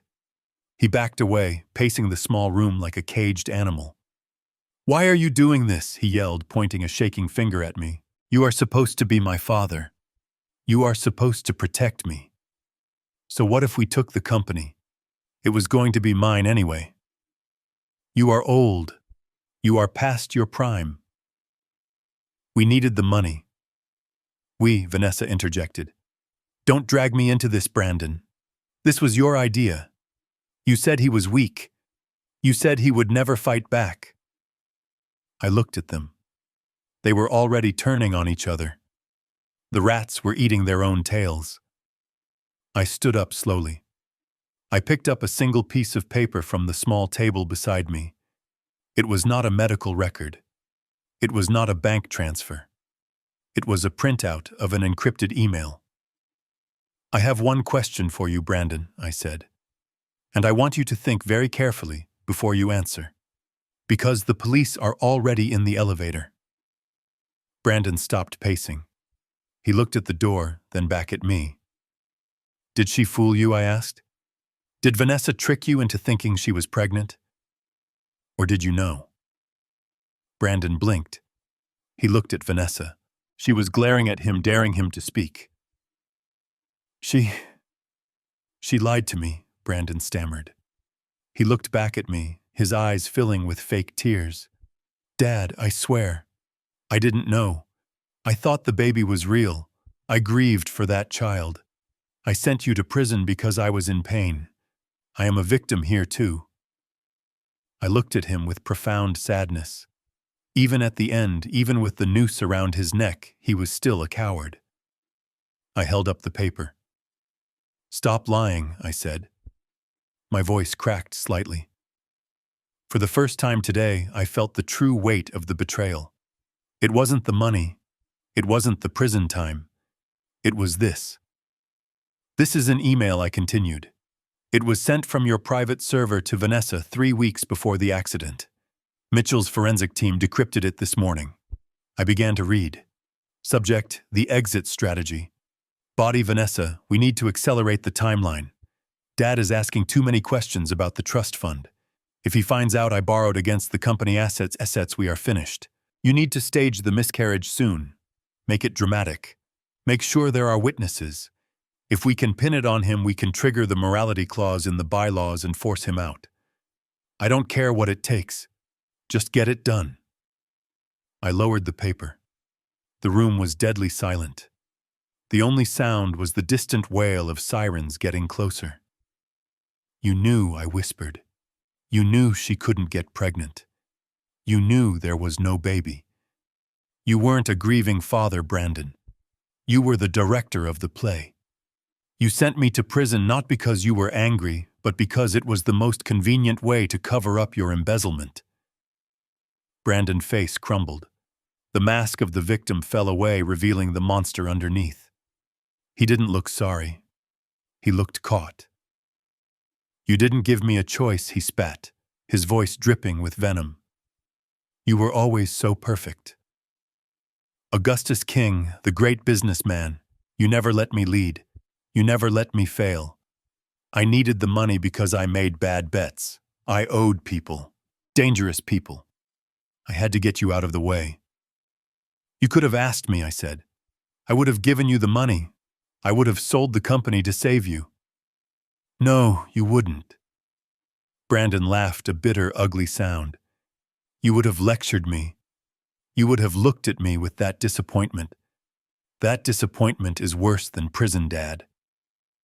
I looked at my son, and in that moment I realized that my son had died a long time ago. The man standing in front of me was a stranger, a dangerous, greedy stranger. "You are right," I said.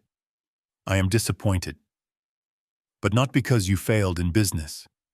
I am disappointed because you failed as a human being." Vanessa rushed toward the window, looking down at the police cars surrounding the building. "We have to go," she screamed, grabbing Brandon's arm. "We have to leave now. The helicopter is on the roof of the office. If we can get to the helipad, we can make it to the private jet." Brandon pulled away from her. He looked at me one last time. There was no love in his eyes, only hate. "This isn't over," he said. "I will fight you. I will use every dime I have left to destroy you." "You don't have a dime left," I said simply. "I froze the accounts 10 minutes ago." The blood drained from his face. The elevator chimed in the hallway. Heavy footsteps approached the door. I sat back down in my chair. I did not look at them. I looked at the blank wall. "Goodbye, Brandon," I said. The police burst into the room, guns drawn, shouting commands. "Get on the ground, hands behind your head." I heard the struggle. I heard Vanessa screaming obscenities. I heard the click of handcuffs, but I did not turn around.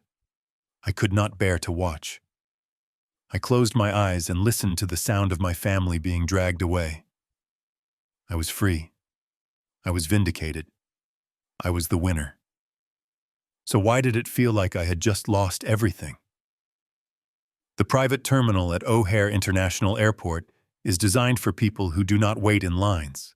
It is a place of quiet luxury where billionaires and celebrities sip espresso while their luggage is loaded onto Gulfstream jets. It is a place where money usually solves every problem. But today, money was not the solution. It was the evidence. Vanessa King drove her Mercedes G-Wagon onto the tarmac, bypassing the security checkpoint, with a badge she had stolen from Brandon S.'s desk months ago. She was driving fast, too fast. The tires screeched as she drifted around a fuel truck, narrowly missing a collision. She slammed on the brakes next to the sleek white jet that bore the King Enterprises logo on the tail. Inside the car, Vanessa was hyperventilating. She grabbed the Louis Vuitton duffel bag from the passenger seat. It was heavy. It was stuffed with $2 million in cash that she had liquidated from the emergency corporate accounts before I froze them. It also contained her jewelry box filled with diamonds she had bought with my money. She kicked the car door open and stumbled out. Her high heels broke on the asphalt, but she did not stop. She kicked off her shoes and ran barefoot toward the stairs of the jet. Her hair was wild, her makeup was smeared. She looked like a banshee fleeing a burning house. "Get the engine started," she screamed at the pilot, who was standing at the bottom of the stairs. "We need to leave now. Right now." The pilot, a man named Captain Miller, whom I had employed for 15 years, did not move. He stood with his arms crossed over his chest, wearing his sunglasses even though the sky was overcast. He looked at Vanessa with a mixture of pity and professional detachment. "I said move, you idiot." Vanessa shrieked, throwing the heavy bag onto the steps. "Do you know who I am? I own this plane. I pay your salary. Get in the cockpit and fly, or I will have you fired and blacklisted before we land." Captain Miller shook his head slowly. "I am afraid I cannot do that, Mrs. King," he said calmly. "The flight plan has been rejected." "Rejected?" Vanessa yelled, her voice cracking. "What do you mean rejected? We are a private flight. We do not need permission. Just fly. Go to the Cayman Islands. Go anywhere. Just get me off the ground." Captain Miller took a step back. "The Federal Aviation Administration has grounded this aircraft, Mrs. King," he said. "The registration has been flagged as seized property involved in a federal investigation. If I turn those engines on, I will lose my license and go to prison. I am not going to prison for you." Vanessa stared at him. Her mouth opened and closed like a fish on a hook. She looked at the plane. It was right there. Her escape pod. Her freedom. It was so close she could touch the cold aluminum skin. But it might as well have been on the moon. She grabbed the bag again. "Fine," she spat. "I will find another plane. I will charter a helicopter. I will walk if I have to." She turned to run back to her car. But it was too late. The sound of sirens cut through the air. It was not the wail of a single police car. It was a chorus. A symphony of authority. 3 black SUVs sped onto the tarmac from the perimeter gate. They moved in a synchronized formation, cutting off her escape route. They boxed in the Mercedes. They boxed in the plane. They boxed in Vanessa. She dropped the bag. The zipper burst open, spilling stacks of $100 bills onto the oily pavement. The wind caught the money, blowing it across the tarmac like dead leaves. Vanessa looked around wildly. She looked for a gap. She looked for a place to hide. But there was nowhere to go. The tarmac was a flat, open desert of concrete. The doors of the SUVs opened. These were not local police officers. These were federal agents. They wore blue windbreakers with yellow letters on the back. FBI. They did not run. They walked with the heavy measured steps of inevitable justice.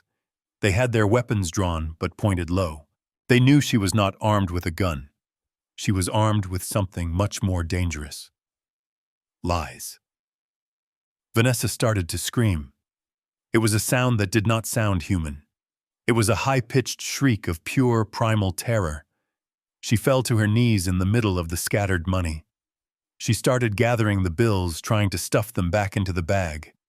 Her hands were shaking so bad she couldn't hold on to them. "No, no, no," she sobbed, clawing at the asphalt.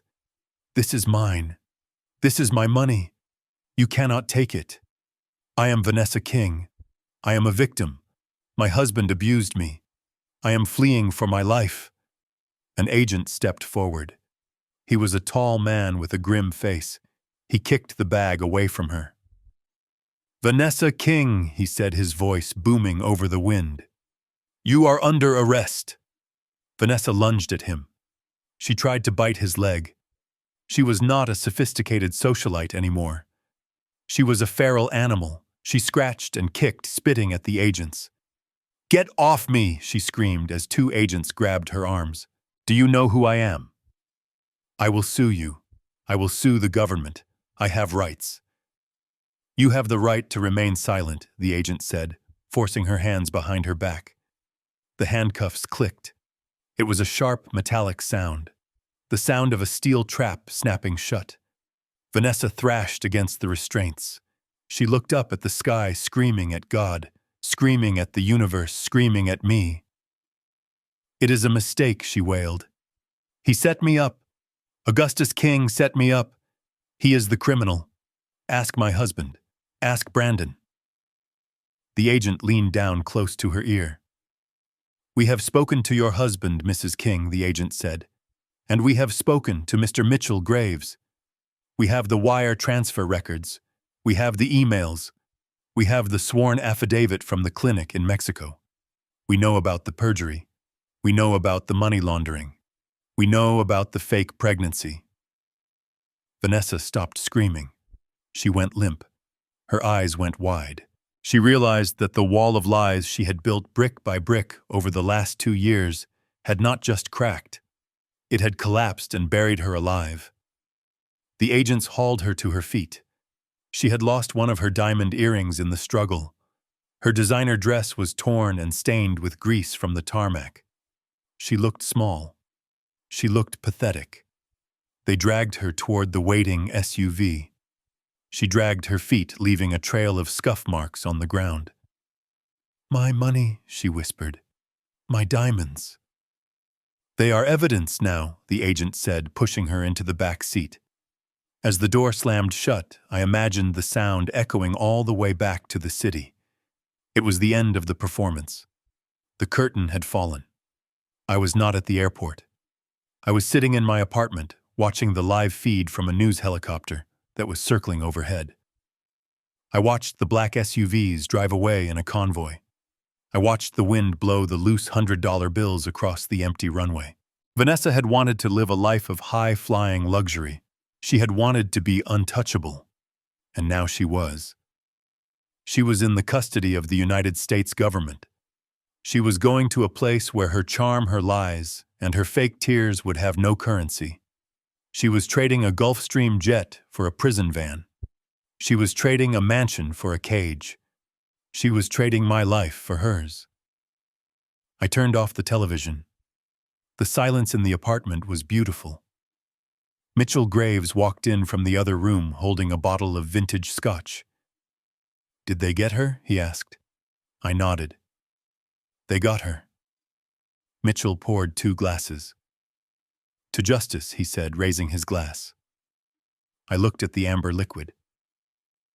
No, Mitchell, I said. To the truth. Justice is what the court gives you. Truth is what you take for yourself. I took a sip. It burned going down. A good burn. A cleansing burn. The queen had fallen. The knight was in checkmate. The board was clear. Now it was time to rebuild the kingdom. The courtroom was silent, but it was the kind of silence that screams. It was the airless vacuum before a thunderstorm. I sat at the plaintiff table to the right of the aisle. My suit was pressed crisp and dark charcoal gray. I sat with my back straight, my hands folded on the table. I looked like the man I used to be, the man who commanded boardrooms, the man who built skyscrapers. On the other side of the aisle sat Brandon. He looked like a ghost of the man who had thrown me a check in that motel room just days ago. His suit was rumpled, the collar of his shirt unbuttoned. He had not shaved.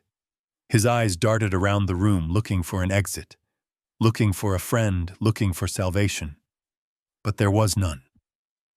Vanessa was in federal custody awaiting her own arraignment.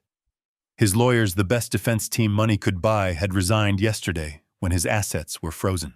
He was left with a court-appointed attorney, a young woman who looked terrified to be sitting next to the most hated man in Chicago. Judge Harrison entered the room. He was a stern man with a face carved from granite. He took his seat and looked over his spectacles at the courtroom. He did not look at me. He looked at Brandon. And in that look, I saw the verdict before a single word was spoken. Mitchell Graves stood up. He did not walk to the podium. He stood right there at our table, his hand resting on a stack of files that was 6 inches thick. Your Honor, Mitchell, began, his voice resonating off the mahogany walls. We are not here today to debate whether Brandon King is a bad son. Being a bad son is not a crime. We are here to prove that he is a thief, a fraud, and a conspirator who engaged in a systemic campaign to destroy his father for financial gain. Mitchell picked up the first document. We have presented the court with the emails decrypted from the defendant's private server. These emails prove beyond a shadow of a doubt that Brandon King knew his wife Vanessa King was physically incapable of bearing children.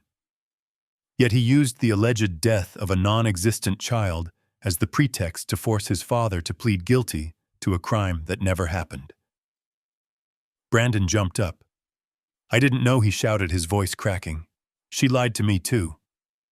I am a victim here. Sit down, Mr. King, the judge barked. His gavel struck the wood like a gunshot. You will have your turn to speak, or I will have you removed. Brandon sank back into his chair. He looked small. He looked defeated. Mitchell continued as if the interruption had never happened. We have also presented bank records showing that the defendant embezzled $12 million from the corporate accounts prior to the IPO attempt. He used this money to fund a lifestyle of excess while his father sat in a prison cell. He mortgaged the family estate. He leveraged the stock.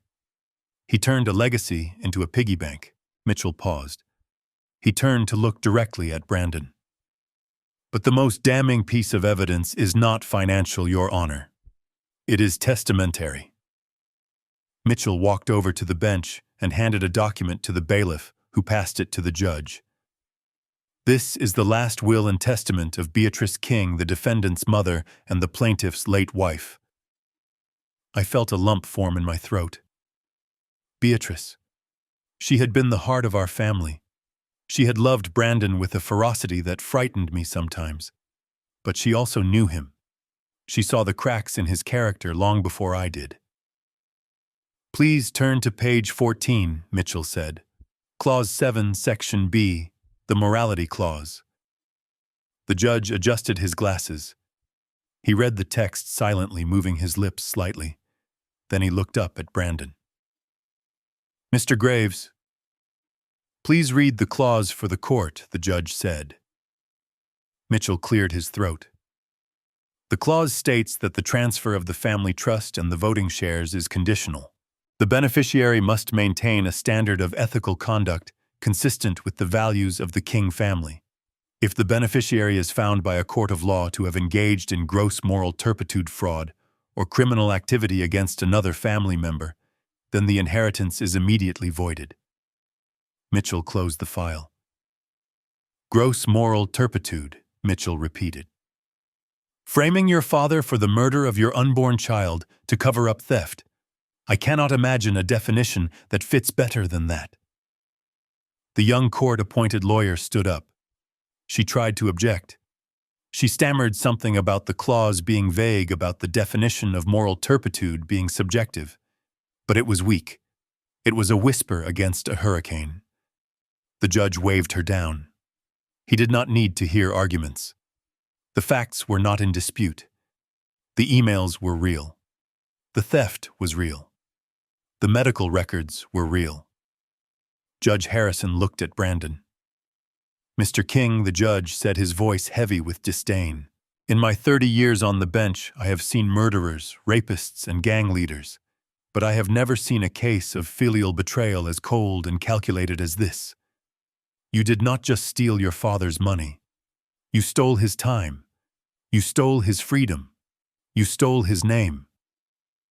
Brandon put his head in his hands. He was shaking. He knew what was coming. The court finds in favor of the plaintiff, Augustus King, the judge ruled.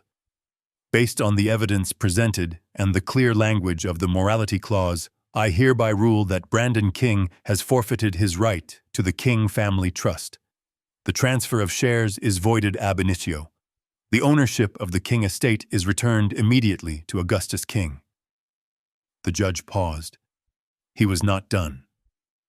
Furthermore, the court orders Brandon King to pay restitution in the amount of $22 million for the embezzled funds and the decline in stock value. Additionally, I am awarding punitive damages in the amount of $50 million for malicious prosecution and emotional distress. $72 million. It was a death sentence. Not a physical one, but a financial one. Brandon did not have $72 million. He did not have $72. I order the immediate seizure of all assets held by the defendant, the judge continued. His personal bank accounts, his vehicles, his jewelry, and any real estate holdings. If these assets are insufficient to cover the judgment, his wages will be garnished for the remainder of his natural life. The gavel banged. It sounded like the final nail in a coffin. Court is adjourned. The room erupted into noise. Reporters were shouting questions. The bailiff moved toward Brandon. I stood up. I felt Mitchell's hand on my shoulder. We did it, Gus, he whispered. You got it all back. I looked across the aisle. Brandon was sitting alone. His lawyer had already started packing her bag, anxious to get away from the stink of failure. Brandon looked up at me. His eyes were red-rimmed and hollow. Dad, he whispered. Dad, please. I have nowhere to go. They took the house. They took the cards. Vanessa is gone. I have nothing. I walked over to the barrier that separated us. I looked down at him. You are wrong, Brandon, I said. You have exactly what you earned. But what do I do, he pleaded, tears streaming down his face. How do I live? I reached into my pocket. I pulled out a $20 bill, the same amount I had used to pay the Uber driver the day I got out of prison. I placed it on the table in front of him. Take a taxi, I said. I hear the Motel 6 is hiring cleaners. I turned my back on him. Dad, he screamed. Dad, don't walk away. I kept walking. I walked down the center aisle of the courtroom. The heavy oak doors opened for me. Light flooded in from the hallway. I walked out into the world. I was Augustus King. I was the owner of King Enterprises. I was the master of my own fate. And for the first time in 2 years, I could breathe. The heavy oak doors of the courtroom swung shut behind me, but the hallway was not empty. It was lined with men in dark windbreakers. They were not reporters. They were not curious onlookers. They were the Economic Crimes Division of the Federal Bureau of Investigation. I stopped walking. I leaned against the marble wall and folded my arms. I knew why they were here. Mitchell had sent the file on the fraudulent IPO filing to the SEC Enforcement Division 3 hours ago. The wheels of justice usually grind slowly, but when $1 billion disappears in 10 minutes, those wheels spin with terrifying speed. The courtroom doors opened again. Brandon stumbled out. He was walking fast, his head down, trying to push past the reporters who were shouting questions about his bankruptcy. He looked like a man trying to outrun an avalanche. He did not see the agents until he ran right into the chest of the lead officer. Brandon looked up. He blinked. He took a step back. "Excuse me," he muttered, trying to step around the wall of human muscle.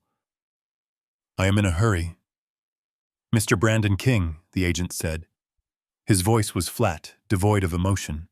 He held up a badge. It caught the light of the camera flashes. "I am Special Agent Miller. We have a warrant for your arrest." Brandon laughed. It was a high-pitched, hysterical sound. "Arrest," he squeaked. "For what?" "I just lost a civil case. I am broke. You cannot arrest me for being broke." "You are not being arrested for debt," Mr. King, Agent Miller said, reaching for his belt. "You are being arrested for securities fraud, wire fraud, and forgery of a corporate instrument. You knowingly attempted to list a company on the public exchange using a falsified signature. You misled investors. You manipulated the market." Brandon's face turned the color of ash. He looked at the agents. Then he looked at the cameras. Then he looked at me. I was standing 10 feet away. I did not move. I did not speak. I just watched. "Dad!" He screamed. "Dad, tell them. Tell them it was a mistake. Tell them you signed it. Please, Dad. If I go to federal prison, I will die. I cannot survive in there." I looked at my son. The boy who used to be afraid of the dark was now terrified of the light. I said nothing. My silence was the loudest sound in the corridor. The agent grabbed Brandon's wrist. Brandon tried to pull away. He flailed his arms, knocking over a microphone stand. "Get off me!" he yelled. "Do not touch me. I am a CEO. I am a king." "You are a suspect," Agent Miller said, spinning Brandon around and slamming him against the wall. The sound of his face hitting the plaster made the reporters gasp. "Put your hands behind your back." Brandon started to sob. It was an ugly, wet sound. He stopped fighting. He let his arms go limp. Click, click. The handcuffs went on. They were tight. I could see the metal digging into the expensive fabric of his suit jacket. The symbol of his status was now just padding for his restraints. The agents pulled him upright. He could barely stand. His legs were shaking so bad his knees were knocking together. Dad, Brandon whispered. He was not screaming anymore. He was begging. "Dad, help me." I pushed off the wall and took a step toward him. The agents tensed, but they let me approach. I stood right in front of him. I looked into his eyes. I searched for the son I had raised. I searched for the little boy who used to want to be just like me. But he was gone. All that was left was a stranger who had sold his soul for a seat at a table he did not build. "You wanted to be the boss, Brandon," I said softly. "You wanted to make the big decisions. Well, this is the biggest decision of your life. You decided to be a criminal. Now you have to pay the price." "But I am your son," he wept. "No," I said, shaking my head. "My son died 2 years ago. You are just the man who stole his name." I nodded to the agents. "Take him away." "No, no, no," Brandon wailed as they dragged him down the hallway. I watched him go. I watched the back of his head bobbing up and down as he fought against the agents. I watched the reporters chasing after him like a pack of wolves.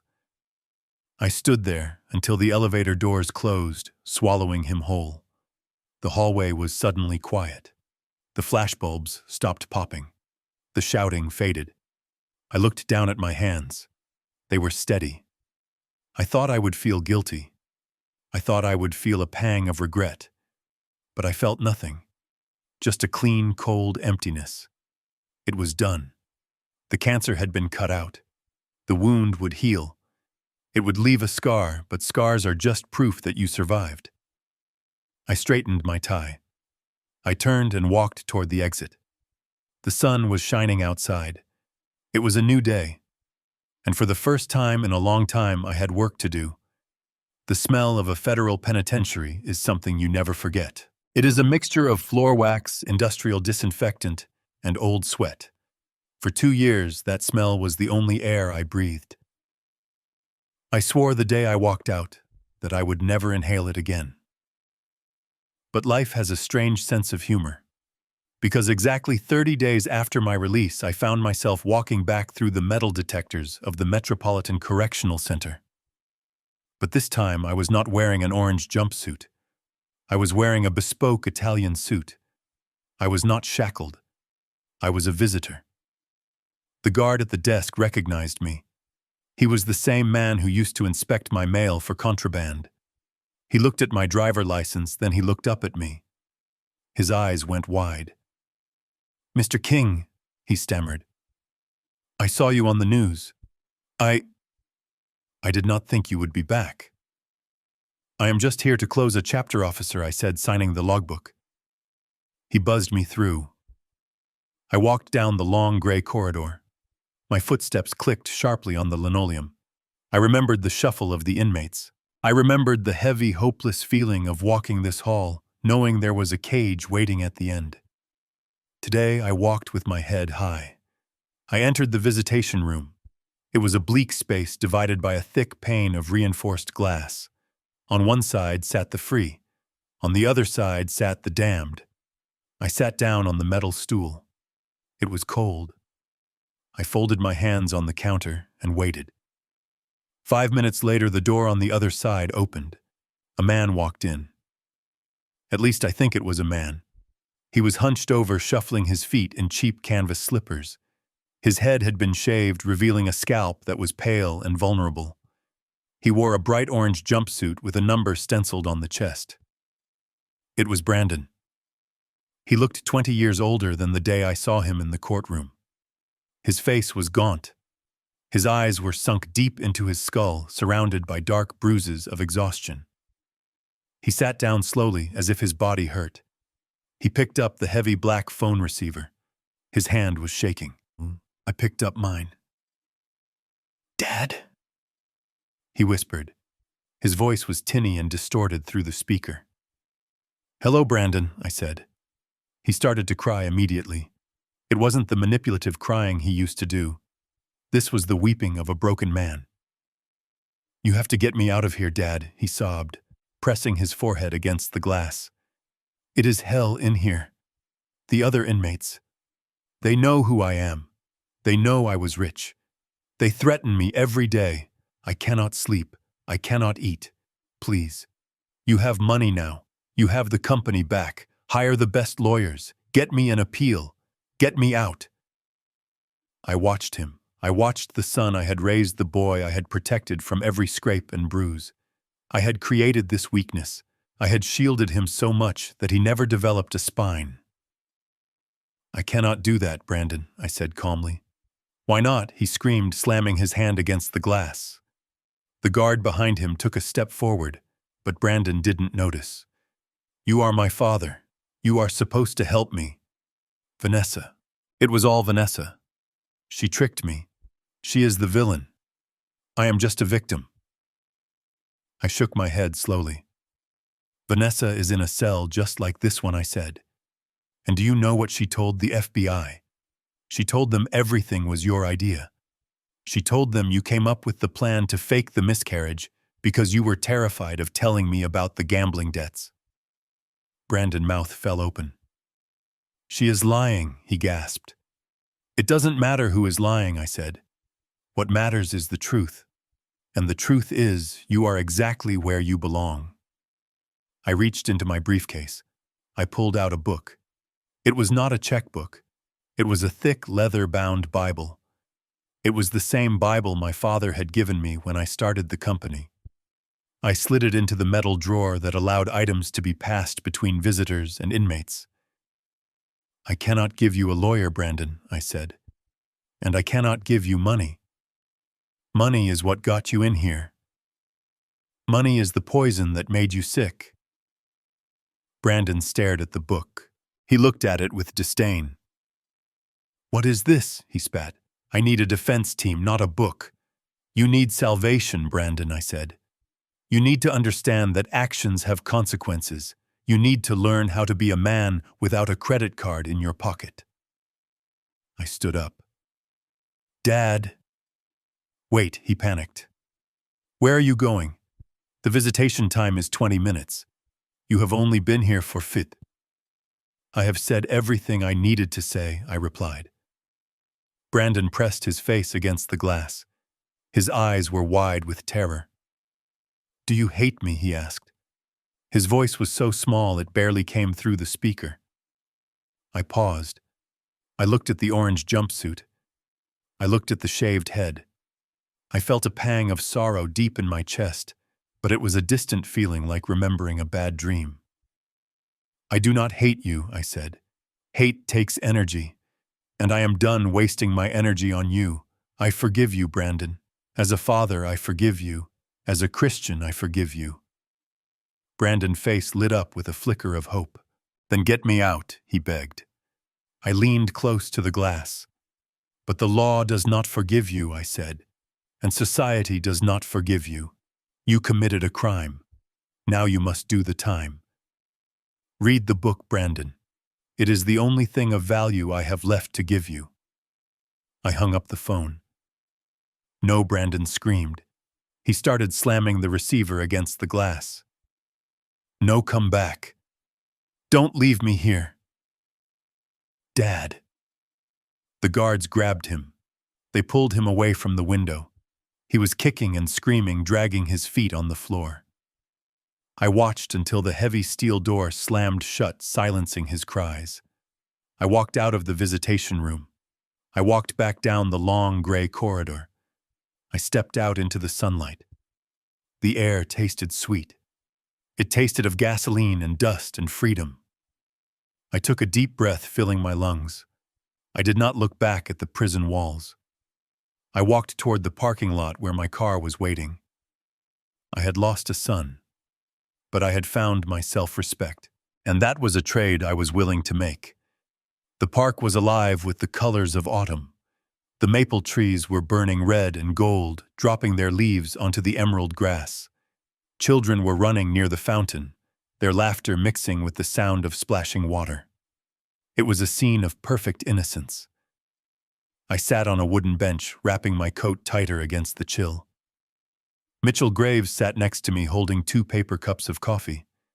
He looked different without his tie. He looked younger, lighter. "The paperwork is finalized," Mitchell said, handing me a cup. "The Augustus King Foundation is officially registered." I nodded, taking a sip. "And the mission statement?" Mitchell smiled. "To provide legal and financial aid to the elderly who have been victims of financial abuse by family members." "It is perfect, Gus. We already have 300 applications. There are so many people out there just like you. People who were betrayed by the ones they loved the most." 300, I repeated. "That is 300 tragedies. But maybe we can turn them into 300 new beginnings." I watched a young father pushing his son on a swing set nearby. The boy was laughing, shouting, "Higher, Daddy, higher." The father was laughing too, his face full of adoration. "I used to be him," I said softly, pointing at the father. "I used to think that love was enough.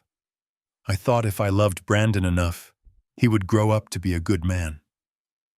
Mitchell leaned back, stretching his legs. "Love is enough, Gus," he said. But you have to love the right people. And sometimes you have to love yourself enough to walk away from the wrong ones. I looked at my old friend. Mitchell had stood by me when my own blood had turned against me. He had risked his career, his reputation, and his safety to help me find the truth. You know, Mitchell, I said, turning to him, people say blood is thicker than water. They use it to justify staying in toxic relationships. But the full quote is actually, the blood of the covenant is thicker than the water of the womb.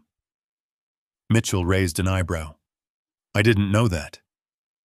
It means the bonds we choose, I explained. The bonds we make through shared struggle and loyalty are stronger than the bonds of biology. You are my family, Mitchell. You and the people we are going to help. That is my legacy now. Mitchell smiled and clinked his paper cup against mine. To family, he said. The real kind. I looked back at the playground. The leaves were falling, swirling in the wind. Winter was coming. But after winter, there would be spring. There would always be spring. I had lost everything and I had gained everything. I was 72 years old and my life was just beginning. I looked directly into the camera lens, breaking the fourth wall for the final time. Thank you for listening to my story. It wasn't an easy one to tell, but it was a necessary one. If you are going through something similar, if you feel alone or betrayed, remember that your story does not end in the dark. You have the power to write a new chapter. I am Augustus King, and I am signing off. Through this ordeal, I learned that the deepest wounds often lead to the greatest strength. For years, I defined myself by what I provided for others, my son, my company, my legacy. But when those were stripped away, I found something far more valuable, my own dignity. True family is not determined by DNA, but by loyalty, respect, and who stays when the money runs out. It is never too late to rewrite your ending. You are not a prisoner of your past, and you are certainly not defined by those who betrayed you. Stand tall, speak your truth, and never apologize for protecting your peace. If this story resonated with you, please hit the like button and subscribe to the channel for more stories of justice and redemption. I want to hear from you in the comments. Have you ever had to make the difficult choice to cut a toxic family member out of your life? Share your story below. Your experience might just give someone else the courage to save themselves. Until next time.